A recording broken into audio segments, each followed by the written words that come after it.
Hey, did you know that you could help support our future projects and let everyone know you're a fan of what we do? Check out our print-on-demand store. We have a tab here on YouTube. When you click on it, you can choose from a bunch of different items we have, shirts and posters and coffee mugs. Click on the one you like. When you find the design you want to put on it, choose a color and a size if it's appropriate. And when you purchase these items, a portion goes to help fund our future projects. We really do appreciate your support. You get some cool stuff. When you get that stuff, post pictures here and on other platforms, and we'll hook you up next time you order from our Gear website store. Thank you for your support of gunwebsites.com.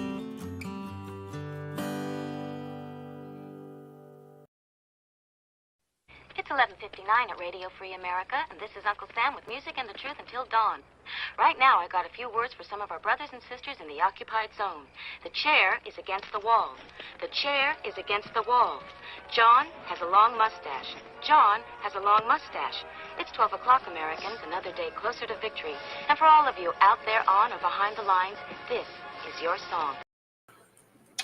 And welcome, everybody, to our Sunday episode of Hanging Out with Instagram and YouTube together. I'm going to do this. Hopefully I'm still connected to the thing. It's always weird when your face isn't in the thing, but I don't care. So here we go. We're taking a look at Instagram last week over here on YouTube. I do this for a couple of reasons. One, I like Instagram and I like YouTube. I don't really like the rest of the platforms out there. I use some of the other ones, but I like these two the most.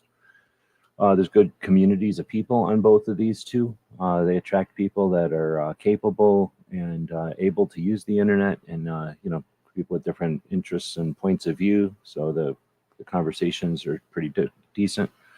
Some of the other platforms attract folks that are more interested in having specific conversations, let's say. So I think the mix of people on the big platforms is pretty good. There's a great opportunity for awareness out here. And there's also plenty of options. So my goal with this show is to let people on both platforms know about the other platforms, but also to champion the projects and the people that are out there who are doing good stuff, and I want to help promote and give them some reach. Speaking of that, Black Guns and Gardens out here. If you're not watching his channel, it's an awesome channel. Thanks for the tip. I was just out there watering my garden and thinking about how I should have, if it would have been worth it for my $14 a gallon or $14 a mile or whatever it is, or 14 mile a gallon van to drive around to all the home centers. I ended up asking a bunch of people that had gone to home centers what the price was on dirt, but none of them had looked. So I'm wondering if a whole bunch of my friends went to the home centers and were walking right past 50-cent dirt also.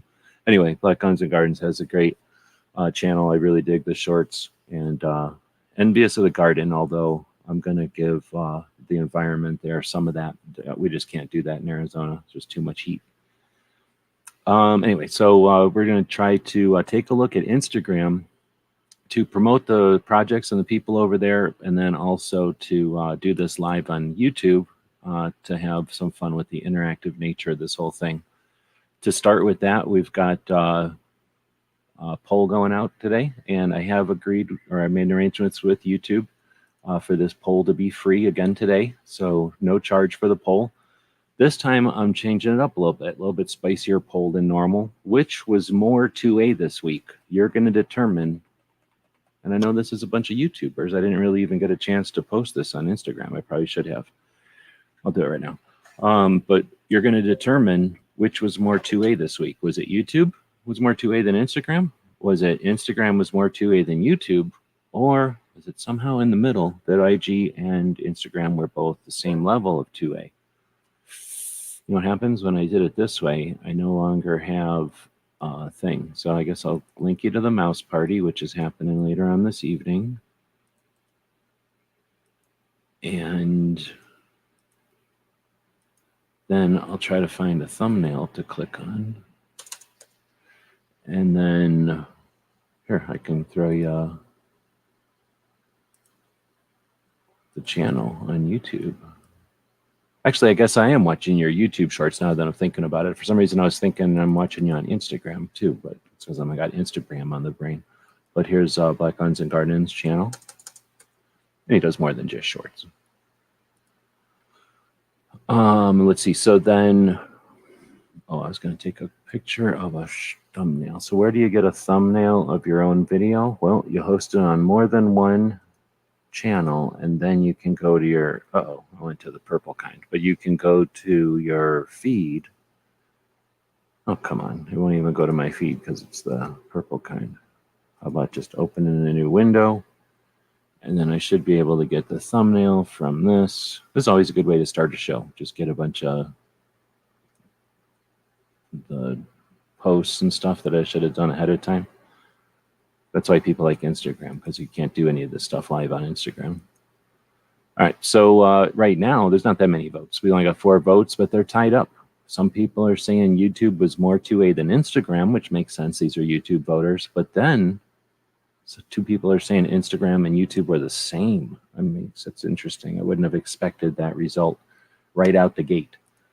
All right, let's get over there. So I'm going to explain what we're looking at some point, I'm sure. But right now we're looking at the posts on Instagram that I have saved throughout the week. And the idea here is, again, that I know that at the end of the week, I go live on Sundays to chat about these. So I don't just click anything. I click the stuff that I find most interesting or useful, that adds to the discussion, or that that evolves the conversation forward. After years of being around gun conversations in the community, pretty bored of the same old, just because it's boring, right? For one thing. Plus, it's worse than being boring. When we accept just sitting around chatting about this and that, not really paying attention to what's going on, what happens is we get used, right? We get taken advantage of. And after a while of being around, let me just put in here, after a few years of watching us go through these cycles, I got sick of being involved in the cycles. So I've done everything I can for the last few years now, maybe 7 or 8 years, to get people to wake up and use the internet, not just watch what's going on. We don't have to be programmed by stuff that's created, produced, and highly edited, scripted in order to move an agenda or to create a call to action on your behalf. And we can observe what they're doing and take note when they attempt to exploit us or whatever. But at the same time, we have these really powerful tools that we can use in creative ways. So that's what I'm going to attempt to illustrate here, to champion, and to congratulate, or whatever the word is. Okay, so now I can quit talking and typing. I've got this stuff over there on the Instagram. I don't remember where we started this whole thing. So let's start with the Wildcats and see what happens. 7 days ago. Let's just say that this was 7 days ago then. I remember this one. What did we end it on? Did we end it on that one? We might have ended it on that one. So Lefty Pistolero, this one says August 27th. What day would that have been? I have to look at the calendar. Oh, this was way into last week. We already looked at that one. So we're going to go with this one. Oh, I'm pretty sure I remember talking about this one too. So we're going to go with the Wildcats anyway. So Wildcats is the shooting team for the University of Arizona, which is a college here in Tucson. And the school team is called the Wildcats. So it's a play on that. If you don't, I don't know, most people probably already know that. And then this is the county range. This is the range I used to volunteer at all the time. I used to be one of these people wearing an orange shirt like that. And then this is the berms we have. You have to create berms. At this part of the Arizona, it is just flat nothing with scrub, brush, and stuff. So they scraped it all clean and then piled in a bunch of dirt, sand, and stuff into these berms, created some concrete walls to give them, not really lanes, but like sections of the range.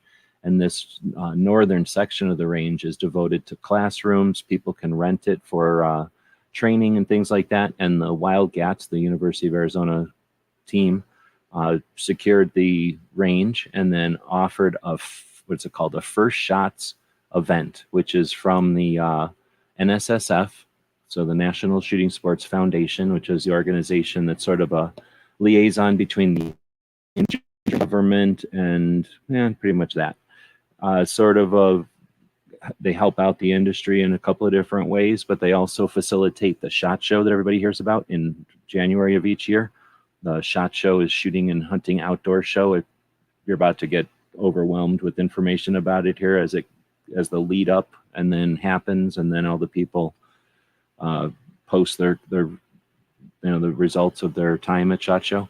So that NSSF is a pretty big organization, and they offer a bunch of they facilitate a bunch of like infrastructure. Is that the way to say it? For like the community, and the Wildcats use their curriculum to host an event.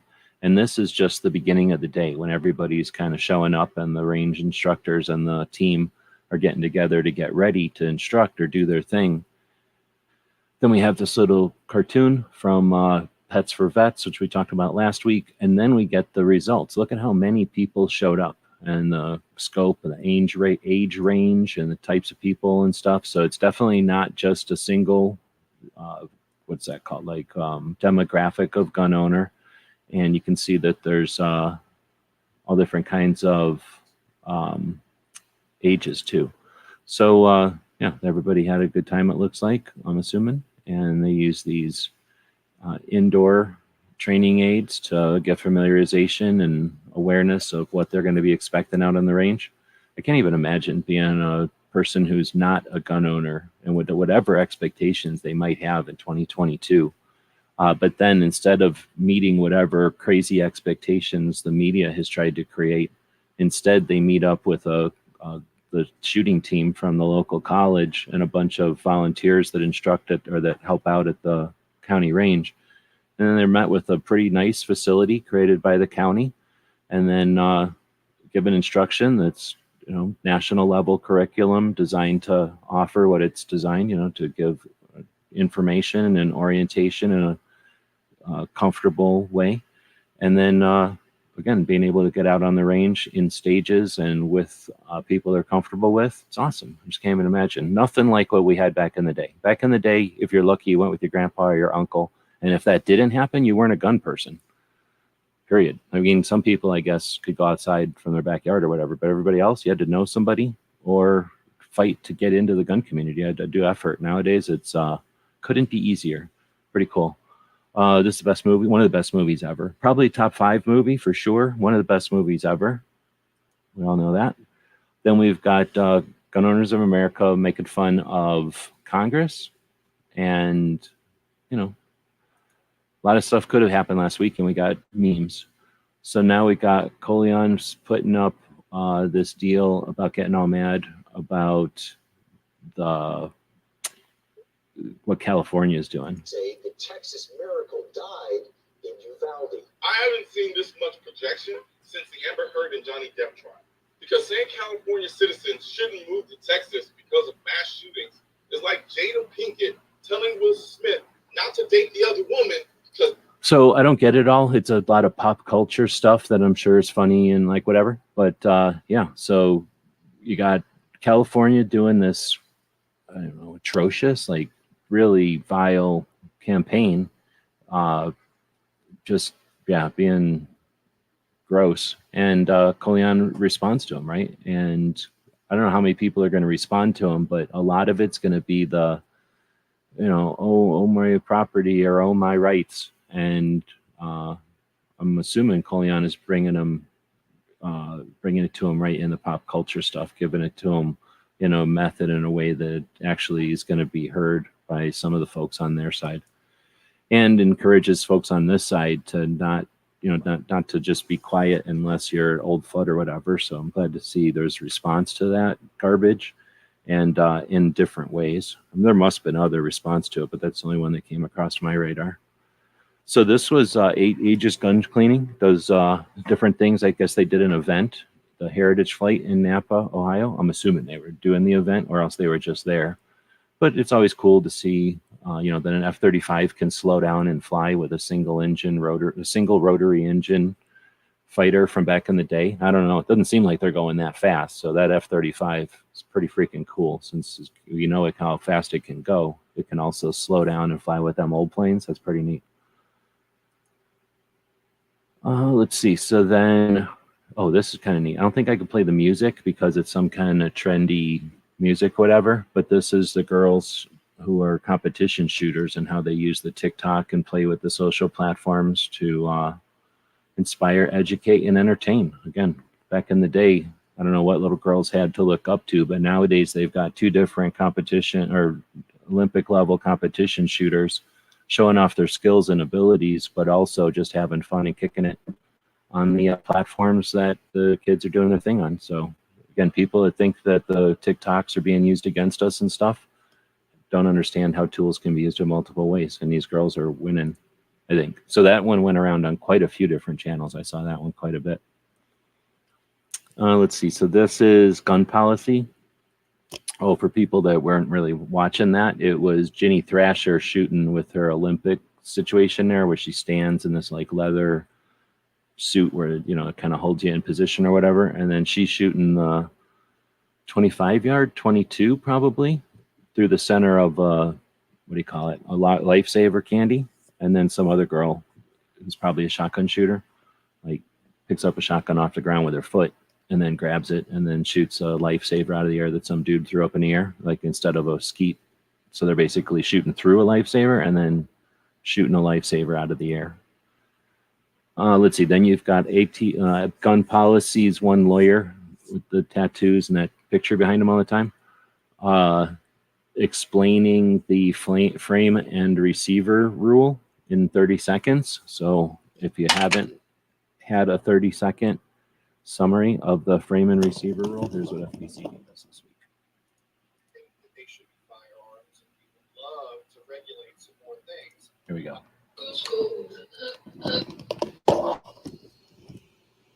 What the ATF is trying to do, and the purpose, or in the process of passing this new rulemaking, is they've said, well, we don't like the definition of firearms, so we're going to change it. We're going to redefine firearms such that it now includes all sorts of things that aren't firearms at all, because we really think that they should be firearms, and we would love to regulate some more things, like any firearm ingredients, which we now find scary.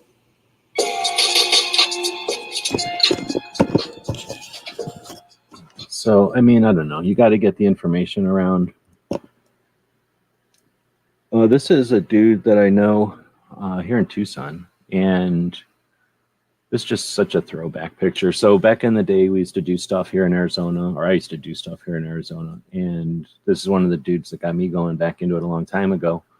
And he posted this thing early last week, and just such a crazy. So I'm going to give you one story. Looking at that AKM manual right there, I'm guessing it's probably not the exact same manual, but Gabe Suarez was in Arizona teaching a class, and it was an AK class, and it was probably like half cops and half computer guys, because a lot of computer guys and software people from Phoenix and doctors and stuff would take these classes back in the day, and then cops, and that would be who supported most of the shooting training back then. So we're having this AK class, and I definitely wanted to show up because I was an AK guy, and I wanted to see how people were running AKs. And Suarez has a different style than some of the other guys. I'm pretty sure it was a Suarez class. Trying to remember, I'm pretty sure it was him. So he's sitting here talking about that manual, though, and because he's holding that manual, and he's talking about actually it was the AK-74 manual, and maybe it was this manual. He was holding it, and he was talking about how it was effectively just the regular manual rewritten in English, and something to that effect. And he's standing on this berm, and it's hard to picture. Maybe I can go get a map of it. I'm gonna go get a map of it. It's more fun with the map. So if I can get a Google map to jump out of Arizona, it'll start off in Tucson eventually, maybe. Oh, what did I do?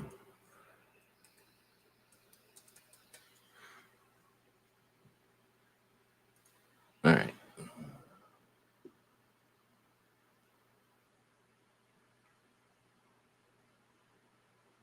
So we're talking, there's Phoenix and there's Tucson. And right in the middle, no, actually, there's Phoenix and there's Tucson. And right in the middle is this town,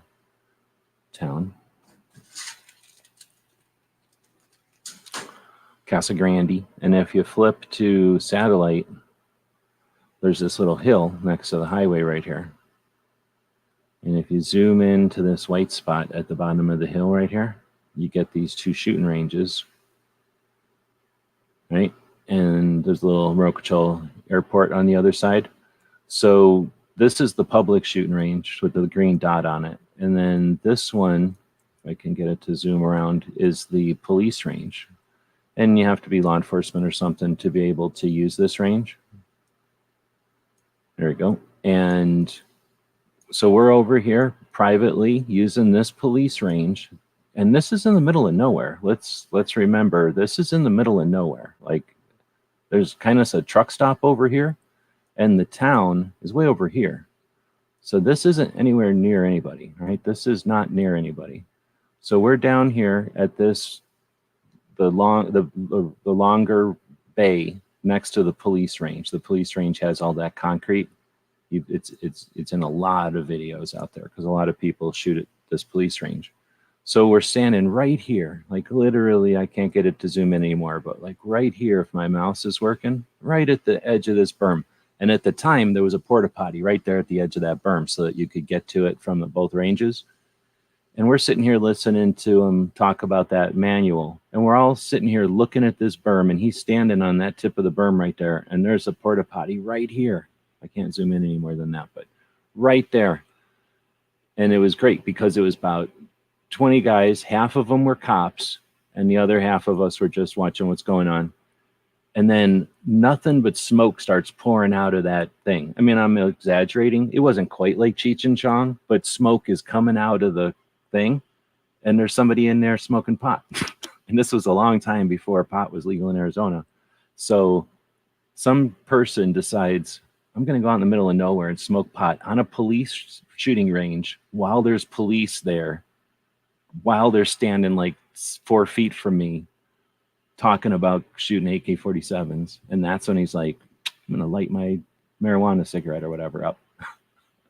So that's the kind of stuff that came back when I seen this picture. So you're welcome. So I'm hopefully going to, I actually said, hey, let's go shooting because this other guy texted me. So we're going to maybe go shoot some AKs with people that Yancey's met Kalashnikov a couple of times, I believe. Like everybody I know that knows Kalashnikov is in this era, or met the man when he was still alive, I should say. Let's see. So then FPC is making fun of the accidental discharge meme that's going around. I don't know. What do you feel about the exploiting the accidents? I could put that in as a poll sometime. We do have a poll going. I'm going to take that as an opportunity to go over and look. We got 9 votes. 44% saying that YouTube was more 2A than IG this week. 33% say it's the same. So no one is voting for IG being more in 2A than YouTube. Crazy. So now we got Krabby Turtle posting this video, or posting this cool picture of situation he's got going on. I'm assuming it's a fish tank. So pretty neat. Oh yeah, there's definitely a fish tank. Very cool. I like the idea of having the stickers going through there. So there's another picture in here somewhere. I think it's in here. So I get an idea what kind of stickers people are digging. It's cool. Oh, hit the wrong button. Allen Anchor is this company in California that makes things like patches, stickers, decals, flags, banners, covers for gun show tables or event tables. They copyright your videos by playing copyrightable music. Anyway, they made this video, and if you want to take a look at it, they have a scam going. If you go to Patch Club Official, you can see the stuff. If you don't go to Patch Club Official, they only show you blurry versions of it over on the regular channel. So if you wanted to go behind the scenes, go to Patch Club Official. You can find that on the Instagrams. See, that's the regular one. and then the other one is Patch Club Official. All right, so Stephen Holbrook is a writer and a researcher, activist, and it says he's got this weird picture of the flag with the Capitol kind of photoshopped in front of it, and some people standing there with signs. I don't know where. Actually, is this? That's not the Capitol. What the hell is that? That is the Supreme Court, maybe. I don't know what. That's a building that I don't know what it is. So it's one that I've never been to, or at least I don't remember. I don't know what building that is. But it's not the Lincoln, it's not the Jefferson, and it ain't the Capitol, and it ain't the White House. So it's probably the Supreme Court. Capitol is where the Congress is, White House where the president is. So it's probably the Supreme Court. Nobody goes to the Supreme Court buildings. It's boring. So, and I've never been to one where the stairs are just like that. Usually the stairs are up 2 levels from this. All right, so the Supreme Court invalidated the New York's good cause requirement to exercise the right to bear arms. New York State Rifle and Pistol Association versus Bruin in a 6-3 decision on June 23rd.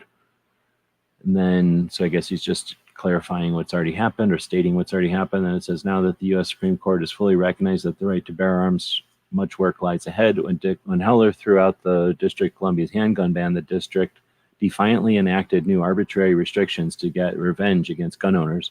Some of them were invalidated in the case known as Heller 3. As we go to print, the 6 nanny states whose May issue laws are now declared to be unconstitutional are already scheming new restrictions on the right to carry, not to mention other rights basic to gun ownership. Americans must remain ever vigilant to stop violations of their rights from every quarter. Then the above is excerpted, taken from a new article that will be going up in the NRA magazine, America's First Freedom, in September. So I guess this guy writes for NRA. So that means he gets paid by NRA? Dun, dun, dun. I thought the NRA doesn't do anything good. What's up with that?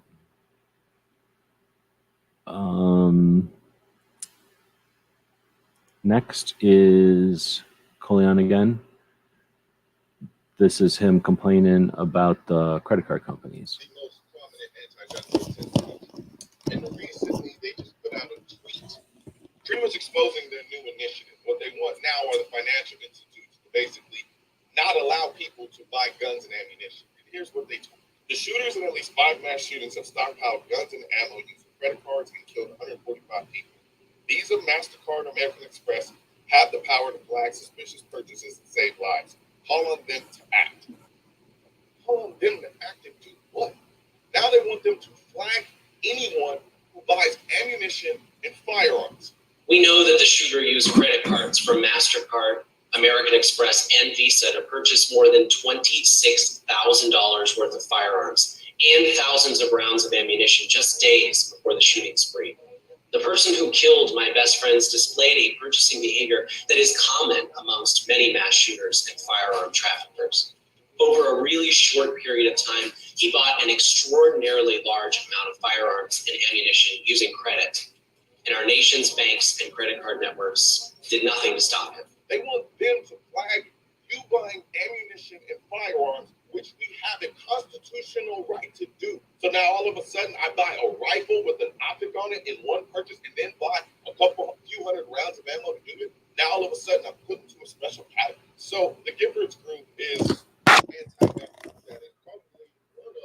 So again, the message, you could complain about it or whatever, but this dude could sit around talking about his gun collection that he already has and then get more guns because of that, because people would see that he's making views by talking about guns and they would give him guns to talk about. So he could literally just sit there and talk about guns. He has that option.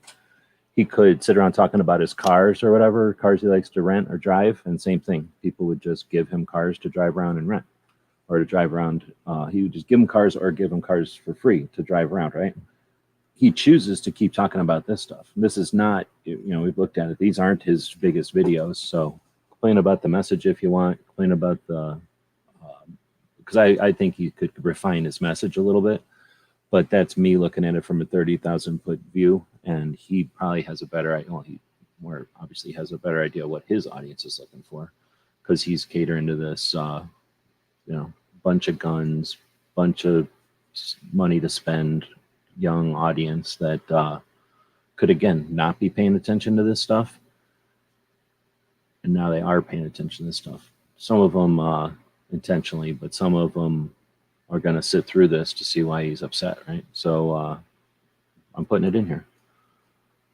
Let's see. So Trivia Tuesday. I'm not saying they're stealing this from Tactical Quiz or the Tactical Quiz on Wednesdays. So it's technically a different day, and it's technically trivia and not a quiz. So I guess I don't have a case, but they are putting out stuff to try to get gun awareness in a more interesting way than just throwing facts out there.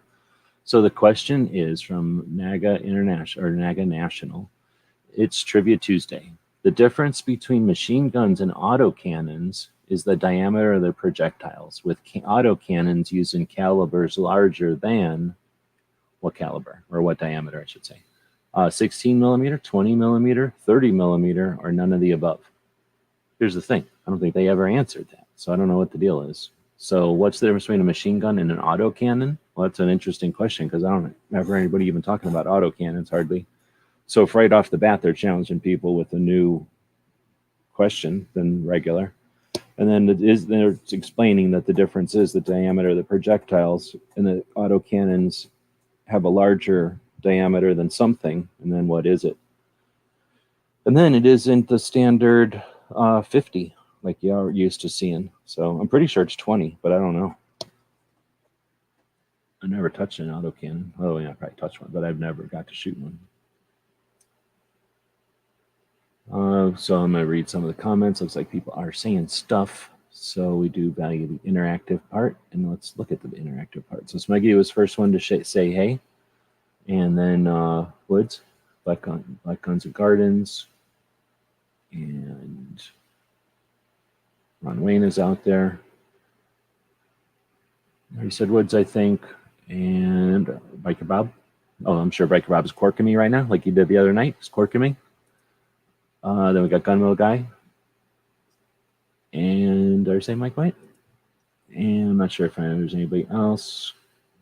Guns. Krabby Turtles out there. We were looking at your fish tank earlier. All right, now we're back up. I thought somebody had asked a question. Over $1,000 purchases they really want to go after. Well, they don't have any sense of reality when it comes to knowledge of firearms. So that means that there's no reason to believe that they're going to have any reasonable expectation of what a purchase is. They're just going to look at general purchases. They're not going to understand a grandparent buying 6 guns, or an artist buying 6 guns, or a collector buying 6 guns. Like, they can only see violence and stuff. But that's them, and they're not going to be there forever. And that's because they refuse to understand. But they're not the only people involved here. They're representatives of other people. And those people have ears, and those people may or may not be interested, but those people certainly interact with other people in their lives, their family and their friends and the people that they interact with. And the more people that normalize firearms, the more difficult it is for them to use that ignorance and that unawareness to mess with us. So like I say, the whole thing about Coleon, I guess I could almost say we have to be worried about every barking dog, but I'm not going to complain when this guy's bringing that message to a whole nother group of people that isn't being reached by, actually, I don't know. I was going to say like a Such or like, somebody, there's the gear reviewer. There's the, I'm going to shoot frying pans or whatever's on video games. There's the, I'm going to do whatever the YouTube logarithm wants. There's that kind of person out there. Now we have a new element, which is I'm going to just steal a bunch of footage and put it through a blender. There's actually some software that can just do this, and then just kick out consumable videos. Like, we're going to look at the metrics, see what people watch, steal what they watch, literally, turn it into hamburger meat, chop it up and say, hey, if you want your videos removed, we'll do it. Just tell us, and then make money off that hamburger meat. That's definitely a thing. I don't know who's doing those. Probably China, maybe somebody in the industry. It's hard to say, but that's the new thing. So we've got plenty of things out there that are quenching the thirst of what people are looking for. So I might have rather seen Coleon push towards the NFA, for example, or questioning why the antis are able to use unawareness against us, or I don't want to say ignorance because it makes it sound like we're calling people ignorant, but you know what I mean? Like how come they're able to take the fact that most people don't know about guns and you keep using it against us over and over? I don't know where he is in his awareness of all this stuff. He might not be looking at it from that angle yet. I don't want to assume nothing. But anyway, so that's my complaint. But I'm going to put that complaint in a jar and put it on the shelf because he's out there reaching way more people than me. And how do I know what his strategy is? So that might be the step that was necessary for what he's doing. All right, so then I don't know what the answer to this is. So I kind of like that they didn't put an answer out. Maybe it'll be next week. I don't know. So here's bad news. We had a lot of bad news lately. One of them is that one of my favorite places in Tombstone, the real life Tombstone, Arizona, where everybody hears about, is a real place and it exists. And most of the stuff still exists from back in the old days. It's kind of touristy now, of course, but it does exist and it's not fake like some things. It's actually the town and it's actually the buildings and it literally is in the same place as it was. I mean, it's literally history. People come from all over the planet to experience it and to hang out there. I only live, half an hour, 20 minutes, well, probably an hour from it at this point. Back in the day, if you hauled ass, you could got there in like half an hour. But one of the places that's been there as long as I've known about Tombstone is going out of business, or actually is technically out of business. They're shutting down. So everything is on sale this week, or this month, I should say, at the T. Miller's Mercantile in Tombstone. If you go there, head to the west side of the east side of the strip or the street, and it's on the north side. It's across from the haunted movie theater, which is really haunted. And yeah, it sucks butts. Very sad.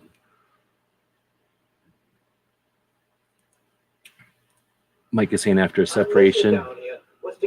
Mike is saying after a separation from the NRA, Colion has gotten 1,000 times better. Yeah, I agree. And again, he could have, I mean, he's not an idiot. He's obviously not an idiot. And he's a lawyer, right? So he has no reason to, not be as successful as he wants on the YouTube. And he would be way more successful if he didn't take the direction he's taken. So I give him credit for keeping a grind on the 2A when he could it would do him so much more financials better to let it go, to never talk about it again. Let's see. So yeah, I think we're saying the same thing. Woods is saying that his take on Colion is that he doesn't care if he makes money on YouTube. He could sell out and just review guns and do very well. He just chooses to be 2A. I mean, hopefully he's making money also, but yeah, he could definitely be making more.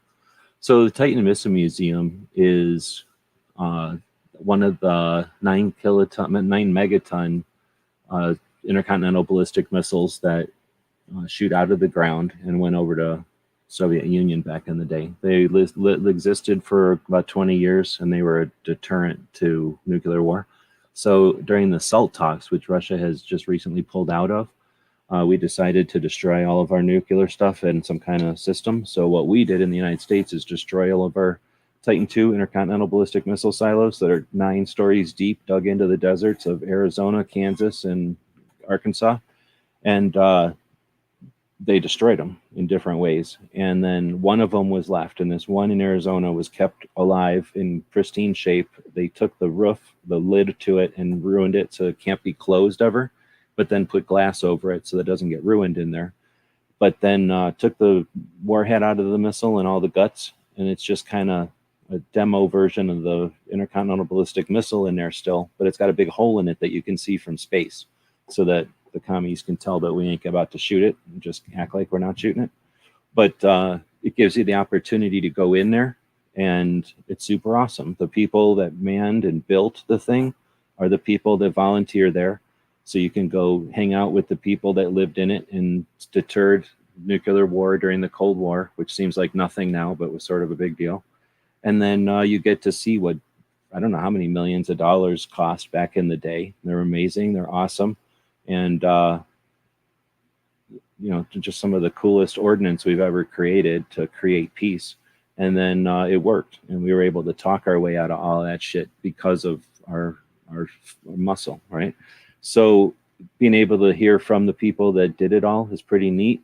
And they're talking about the technology, the internet that was created so that the Titans could talk to each other because of the times involved. So this guy's talking about why they needed to create the internet in the first place, basically. Peace through deterrence. Now, there's no more deterrence. There's no more peace. Soviet Union has already launched. There's going to be nuclear weapons raining down on American cities within minutes. It only takes 30 to 35 minutes for a nuclear weapon to reach America. In that time, NORAD, North American Air Defense, needs to spot that launch, verify it's an actual launch, get the president, Joint Chiefs of Staff, Security Council together. They need to figure out what have the Soviets done? What have they launched at us? What are we going to do? What battle are we going to fight? Send out the codes to Strategic Air Command Headquarters, 15th Air Force, and the Doomsday plane, and they need to broadcast over the launch codes over your radios to us, the Minutemen missiles, the B-52 bombers, and the nuclear submarine. That could take 20 to 25 minutes easily. Gives us 5 minutes warning, Captain. Gives us 5 minutes to live if they can hit us. They only have to miss by less than a mile. So we need to launch. We're not going to let America's weapon get caught down here underground. You ready? Our mission down here was to keep the peace. Peace through deterrence. Now, there's no more deterrence. There's no more peace. Soviet Union.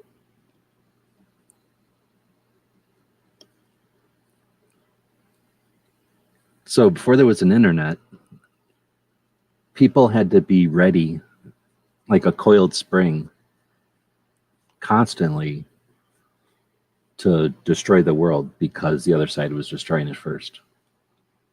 We blow that off, but I can't even imagine living through that.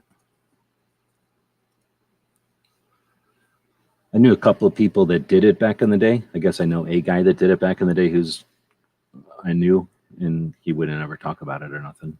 It's a whole different kind of PTS, I think. So bacon and duck. I think we all know why I had to post this one. Or no, I guess it's doves, sorry, but effectively the same thing. Dead birds wrapped in slices of dead pigs' stomachs that are salted with whatever that stuff is. So we put up a couple pictures of that. From what I've heard, shotgun shells are getting more expensive. So like I said, I'm paying attention because I don't ever buy them. So did Clover say 100 of them cost $34 now? I guess these are boxes at 20, right? No, how many are in here? How many's in a box of these things? 50? 40? It's been a while since I bought shotgun shells. 12 gauge, 250. So 25 in each of these. Yeah. So 25 for 14. I can't remember. Yeah, weren't these like $3 or something a box back in the day? I mean, I never pay attention to the fanciness of it. I'm always looking at Winchester white box or whatever, the cheap stuff. But anyway, yeah, that's pretty much what we would always do with dove out here. You go shoot a dove. It's kind of gross, but you just use your hands, and 5 seconds later, you've got those two little dove steaks or whatever they're called, the breasts, I guess, technically. And that's all you keep. The rest of it you leave for the coyotes and foxes and owls and stuff. And then you bring it home, you wrap it in some bacon, you throw it on the barbecue. Sometimes you throw some pepper. Some people would have a jalapeno involved in this, or some other kind of pepper. Let's see. Then we got Gun Culture 2.0. So this is Professor Yamane. Does a class for sociology or something, and then part of the class is this. I guess part of this gun seminar is bringing people out for an opportunity to shoot the Ruger, a Glock, and a BCM. I don't know what he's calling a PWS. It's literally been so long since I bought shotgun shells. I had no idea. I had to sit there for a minute, figure out what that was going on with shotgun shells again. Let's see. So that can happen.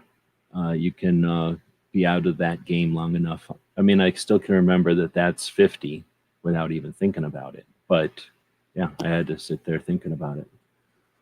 Anyway, so I thought this was neat. He's got other pictures of it. I don't know if I clicked to him or not, or if I linked to him or not. He's got the orange cat. I guess I'm okay with that. I like orange cats. He's got a couple of them, which I'm definitely okay with. Looks like he's got an ankle holster going on with a cat and probably an Israeli bandage. hopefully maybe a SWAT tourniquet. That's kind of what it looks like. Pair of gloves, and then I think that's a great idea. Having an ankle deal with some first aid is a great idea if you've got people around, if you're going to places and whatnot. Let's see. Then I'm guessing this is a first aid kit with the liberal gun owners patch on it. Oh, I don't know if I linked to it, but I do have a revelation about the liberal gun owners. There's the liberal gun owners, LGO, and then there's the liberal gun club, LGC. So I don't know where they get off having two different organizations and not being aware to those of us who are dyslexic that that's an issue for us. So I may be conflating those two organizations ever since I didn't know that they were two organizations necessarily. And I think their logos are almost identical also. So it's not my fault, but I may have been conflating both those organizations this whole time. But what am I supposed to do? I'm not the one who made two organizations that might be different. Maybe they're the same. I don't know. But they basically have the same logo and they act very similar. They've given themselves almost identical names. So I don't know if I'm going to mention that in this, but I did realize that this week. Let's see, we got gun policy. More attempts by Ivory Tower elite to track, monitor, and control the pores. Gabby Gifford's gun control groups ask major credit cards to flag gun and ammo purchases. I don't know who is asking this in a real chat instead of one of these fake, scripted memes or whatever.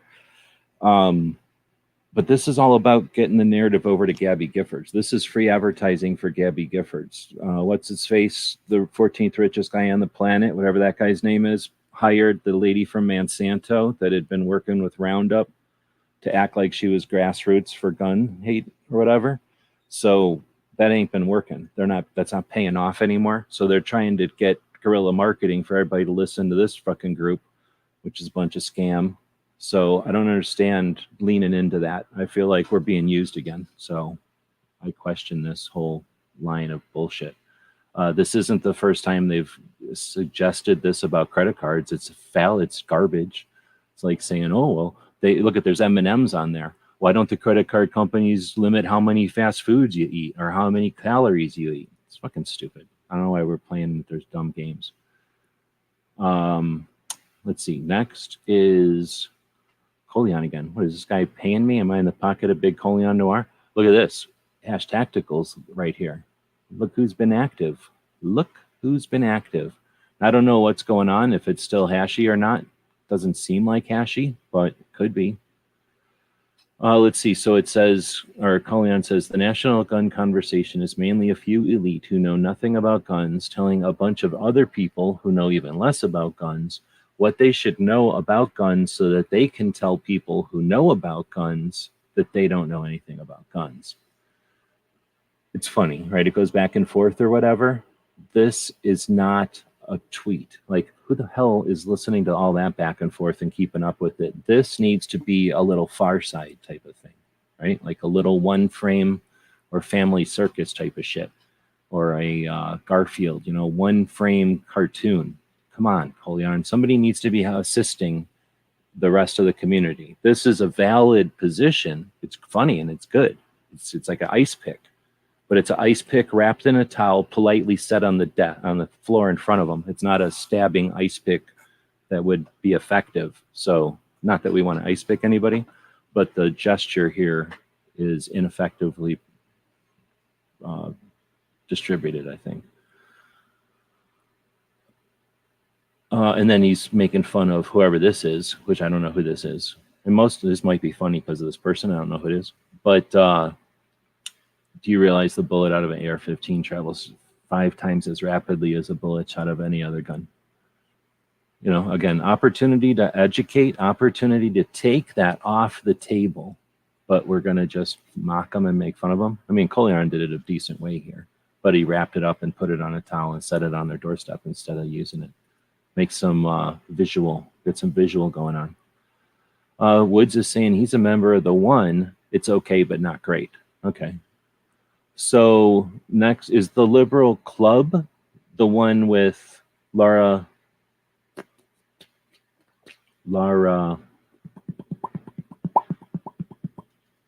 something. Laura, I'm not going to say it. Oh, I'll think of it right when I find it. Laura, is it Smith? No.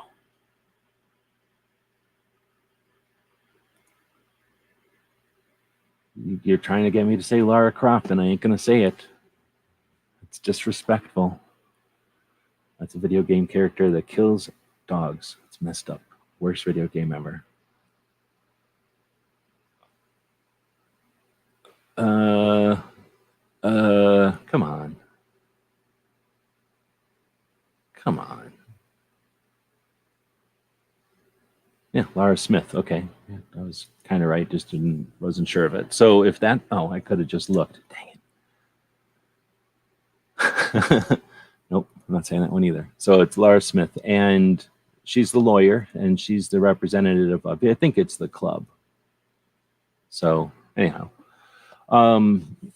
California SB 918 is short on votes, so this must have kind of happened, I guess, throughout the week here. And I don't know. I can't consider it a win. I mean, obviously it fell down on the side of freedom and liberty, but it's by such a narrow margin and with such a lack of participation in the awareness. I mean, there was some awareness. I don't want to discourage the people who have efforted and did effort to get awareness out there. I'm sure it had influence, and I'm sure it was useful to do the practice. But unfortunately, the results, the consequence of it is, wasn't any more than normal, I don't think. So, it'd be nicer to see.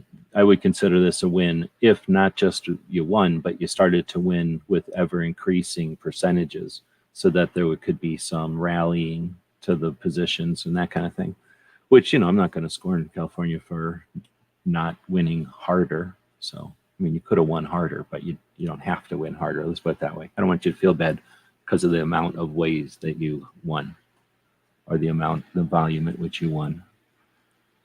They did a midnight vote, trying to be sneaky. That's when you show up with a midnight vigil. So collecting the AK, this dude from Copenhagen, I guess that's where snuff was created and is built, where all the snuff factories are. That's where he lives. I'm assuming it's a he, because I've seen his hands before. He's showing off some Romanian collection. This is a cute little Romanian collection. It's cute. I'm pretty sure. Well, okay, he does have Romanians that I don't have. Sure. But he lives in freaking Copenhagen, which I don't even know where that is. Might be where these bayonets are from, for all I know. So he's got 3 bayonets I don't have. But come on, man. So it's nice to see people flexing their collecting thing. And he does have a better background and a better picture. But here's what I figured out playing with my GoPro. I'm going to start taking pictures of my bayonets with my GoPro, which will be a wide angle and clearer, I think. So I'm going to get some kind of a white background like this and steal that idea off of him. But yeah, he's flexing this. These are nice. I'm not saying these aren't nice. These are not obtainable back when I was collecting. Like they're pretty neat. But the quantity is amateur. So I don't really have all of them anymore. I've sold actually a lot of them, so I can't flex like I used to. But I do have pictures that he doesn't care, because he only likes, as you can see, fancy, nice stuff.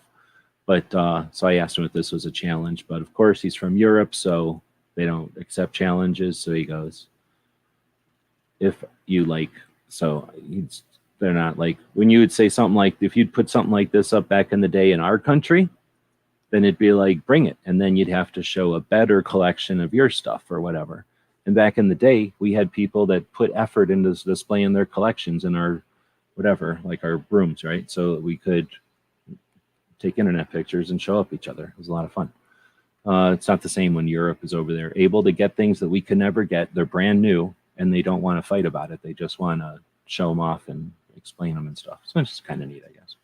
All right, so then we get, oh, I don't know if this is going to copyright me. Diana Mueller did this on her channel, and then they did it on the DC Project channel. And this is when the ladies are using the TikTok, for their flex in their deal, going to DC, hanging out with the representatives, offering a more accurate representation of the demographic of the gun owner in 2022, but as importantly, becoming resources for those representatives. And the fact that we have the weak ass, lame fights that we have today instead of deadly actual fights is because of what these ladies have done. And it's frustrating that more people aren't aware and wouldn't acknowledge that. But literally, they could be slicing throats with razor blades ruthlessly without 7 years of these ladies taking the marginalization, that concept that gun owners are all dumbass, reactionary, fat white old dudes, and threw that on its head, and not just showed up and said we ain't them, but said we are gun owners. Doesn't matter what you think gun owners are. We are gun owners, and here's what we want. And most of it was quit getting mad at our property and start helping the communities and start helping the individuals. And that made the law, the representatives, those people who are in those committees that make decisions, that let them understand that the value of the gun owner isn't my property, my rights. In addition, it start changing the dynamic in the areas that you're using against us, the crime and the murders and the violence that you're using against us. It's changing things, and they're busy doing their thing. She's also in the industry. Diana is a competitive shooter who's sponsored by the industry, so she's got an obligation to appear and compete and do whatever's necessary to be part of that business. But at the same time, she's attempting, it seems, to archive and champion her accomplishments, which is tough for people that are used to just getting stuff done. Often people don't think about the contribution that they're making and how valuable it is, or how inspirational it might be, how motivational it might be. And they don't like to look as though they're bragging or showing up other people who are watching and ain't doing nothing. And at some point, that's fine, and it's super polite to the people that are sitting there not doing anything at the moment, right? Especially the people that aren't even supporting her. But then nothing gets archived, nothing gets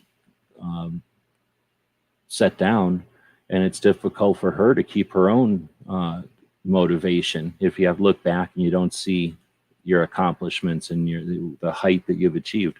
So I'm freaking glad that she's posting stuff like this, that she's doing it and setting path for the rest of whoever might be concerned that this looks like bad optics, or it's not what other people have done. Well, F other people.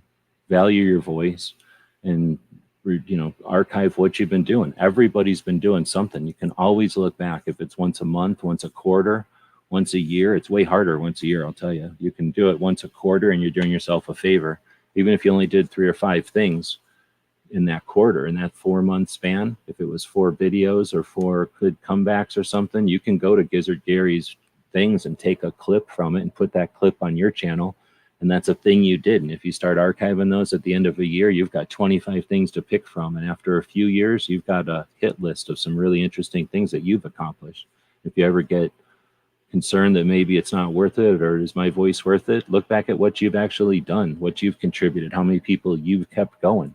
So I value that Diana's doing this and that she's doing it on the TikTok bullshit so that people understand that you can use that as a tool, and that fuck China. If they want to use it against us, here's some shit that you got to work around. Anyway, she's also motivating everybody. Headed back to DC in September, because guess what? The DC Project will be having a rally in DC this month. Let's jump over to gun calendars. So since I'm blabbing here, we'll use an opportunity to jump over to one of our projects. Thanks to our Patreons, the people who subscribe to what we do, who support these projects. Gun Calendars has a thing here called Firearms Events, and when you click on it, you got a couple of different versions of what's coming up this month. If we scroll down here a little ways, we'll see that in September, we have this next weekend, the Top Shot Invitational at Cape Gun Works in Massachusetts on September 10th. That's where 96 shooters will show up and have a friendly competition. Michigan has their Second Amendment rally on the 21st. I guess I did this out of order because DC Project's rally is the next weekend on the 16th. And then they'll be in DC on the 16th, the same weekend as Dragon Man has his 30th annual machine gun shoot. And then on the 21st, which is Wednesday, the next week, Michigan has a Second Amendment rally. So a couple of different things coming up. I'll drop a link to the firearms event page over on guncalendars.com, which doesn't sell you shit. All it does is have a bunch of different things that are happening, things that have happened, anniversaries, dates, and well, pretty much that kind of stuff with no ads, thanks to our Patreon. So thanks for providing stuff like that. All right, so gonna check back on the poll. We've got a bunch of votes over there. It's distributed a little bit differently now. 33% are saying that YouTube was more 2A than Instagram. 17% are saying Instagram was more 2A than YouTube. So that's based off of us having this conversation so far. So maybe I changed some minds. And then 25% are saying that Instagram and YouTube were exactly, measurably, literally the same amount of 2A, which I find difficult to believe, but that's what 25% of the people are claiming. We're headed back over to Instagram to finish this up, potentially. I don't know how many more we got left, but let's mention again that Diana Mueller was a cop for 23 years in Tulsa and could have retired. 23 years, I'm pretty sure, is enough time to just say, I'm done. And she's a lady, so that means she could just sit at home watching TV or whatever. So then she decided to be a professional shooter, and then was like, being a professional shooter is okay, but you know what I could do? I could teach other people how to be a professional shooter, how to be an ambassador for the firearms community and be a Second Amendment advocate. So she created the Ambassador Academy. Also, she said, what we could also be doing is hanging out with our representatives in DC, maybe one lady from each state and maybe multiple ladies at each state going to their state level, meeting with those representatives and doing all that stuff I said before. So let's just take a second to realize that she could have sat down and done none of that. Instead, she did it all. So leave that on the screen for a second. Then we get Pets for Vets. This is a channel I've been watching on Instagram for a while, and they're pretty funny all the time. This is a cartoon. Remember how I was saying cartoons are better than a bunch of words? Come on, man. So this is a bunch of sharks swimming up to a bunch of seals, I'm guessing, Navy SEALs. And then it says, watch out, those things are killing machines. They're both saying the same thing. The sharks are scared of us, and we're scared of sharks. So this moral of the story here, never be scared of a shark. Just go up and don't act like you're scared of it. You can hang out with the sharks. They're only looking for food. And it says, do you know that only about a dozen sharks out of 500 shark species are considered potentially dangerous when encountered? The average amount of sharks attack is 72 annually, while humans kill over 100 million sharks every year. Every year, we kill 100 million sharks. They kill 72 of us. I feel like I'm not as scared of sharks. I don't know about you. Plus, if you do start getting bit, just flip over. They don't like eating dead things. Flip over and act dead, and then they'll quit eating you. I'm pretty sure that's how it works. Another one from Colion Noir. This one, he's going nuts about a porta potty at some range. So I thought this was either epic or just real. One of the both. He's either faking it to show off how awesome their facilities are, because they are pretty nice facilities for a shooting place, or he's literally just didn't realize they're such nice facilities and he's showing it off. But either way, pretty good. Most people ain't going to bother showing you what the facilities look like at a place. And honestly, it's super important. Just going in there and doing that, especially at the end where he comes out and shows you that it's like 3 steps up to the thing. It shows you that's bullshit, that it's not even accessible. I mean, it's nice or whatever. So ladies are going to dig it. And a bunch of 9mm shooters are going to be like, oh, nice, I can sit down to pee or whatever I do. But then at the end here, I'm not going to play it because he's really just talking about the shitter. It is nice. It's one of these kind of trailers that you just drag up and set it down for the event, except maybe even more permanent than that. It does look kind of weird because look how big it looks like in here. And when he finally does go outside, and I kind of thought he was in a hotel room, but look at this. 1, 2, 3, 4 steps down. What the fuck? How can that even be legal anymore? But look how little it looks. It looks like a horse trailer. Anyway, it is pretty cool. I thought it was a neat video, but it's bullshit. There should be a ramp in front of it. Or drive it up to something where you like a curb or whatever, and you could have like a little ramp going out to it. That'd be cool. All right, so American Suppressor. I guess there's a lot of people who like shooting suppressed. So American Suppressor Association. I think I'm doing okay with time. Am I corking everybody now? Let me go take a look at what's happening with the. Oh, you know what? I made a post about this. Let's go take a look at what else happens on Sunday on the internet. On Instagram, nothing, because nothing ever happens on Instagram on any kind of schedule. It's kind of good about Instagram. It's kind of lame about Instagram. YouTube, community over here. There's schedules over here. People do things on a regular basis. There's time slots. You know, it's liberty. So individual freedom is Instagram. You can do what you want when you want. It's kind of you're up, you know, you're throwing yourself into the current. You got what you got. There's not a lot of structure over on Instagram. YouTube, liberty. It's more than just individual freedom. It's individual freedom with others involved. So there's some time slots. There's some structure to it. So one of the things that happens on Sunday is it's chaos. It's like Thunderdome of 2A. Every single radio show, and they're all pretty good, all decide to go live at the same time. And that's happening right now as we speak. So I'm going to go take a look at Come and Talk It, which is a radio show out of Texas, in Austin, Texas. A gun shop in Austin, Texas does a radio show on Sundays. Eye on the Target Radio is Amanda Suffolk, the first female-hosted, nationally syndicated radio show in the United States, which means in the world. And then Gun Owners Radio, which has 3 Second Amendment folks from California who get together and chat mostly about California stuff, but also other stuff. Really great podcasts. All of them are great radio shows. All of them are great. But here's what sucks. They all happen at the same time, and not one of them has the ability to post their show ahead of time. So they all just go boom, boom, boom, and they're all just live. Are they feeble? No. Are they belligerent? No. So I don't know how to explain it, but it's not acceptable. And at some point, we have to do something about this. But that's what I'm trying not to cork on top of. So you can go to this post. Oh, actually, can I do this? So tell me if this works. Oh, no, this won't link to their channels. No, I have to do this. I'm going to try to link to their channels as I'm talking here, maybe. But I'm going to try to wrap this up before those things happen. But since I'm over on YouTube, what I was looking to see is if I had enough time to talk about American Suppressor Association. So if we go in here and type in ASA, will that work? That would have been cool. So we'll type in the whole bullshit.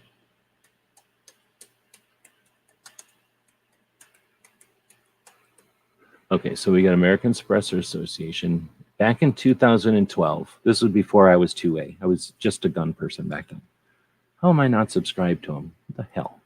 So back in 2012, I'm minding my business. Actually, I was making a shit ton of money, in my opinion, off of YouTube. And I was already doing some factory tours, so I felt like I had already got that figured out. And then this channel comes along called the American Suppressor Association. And I'm all right with suppressors, right? I like hearing. I like having hearing protection and whatnot. And then, are you kidding me? They took their own videos down? Lame. Seriously?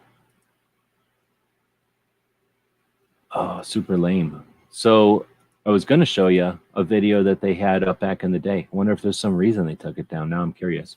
Anyhow, this organization comes along when nobody was giving a shit, and they went in and created the Hearing Protection Act. They created this organization. They went in and talked with the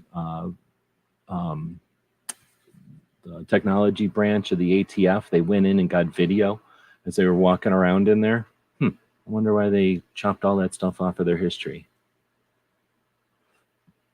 Interesting. But anyhow, so they had accomplished some really interesting stuff, and they gave us an insight as to what it was really like interns and just hallways full of records and millions of dollars worth of Form 1s and Form 4s. So American Suppressor Association has been really interesting. The suppressor industry, has been in our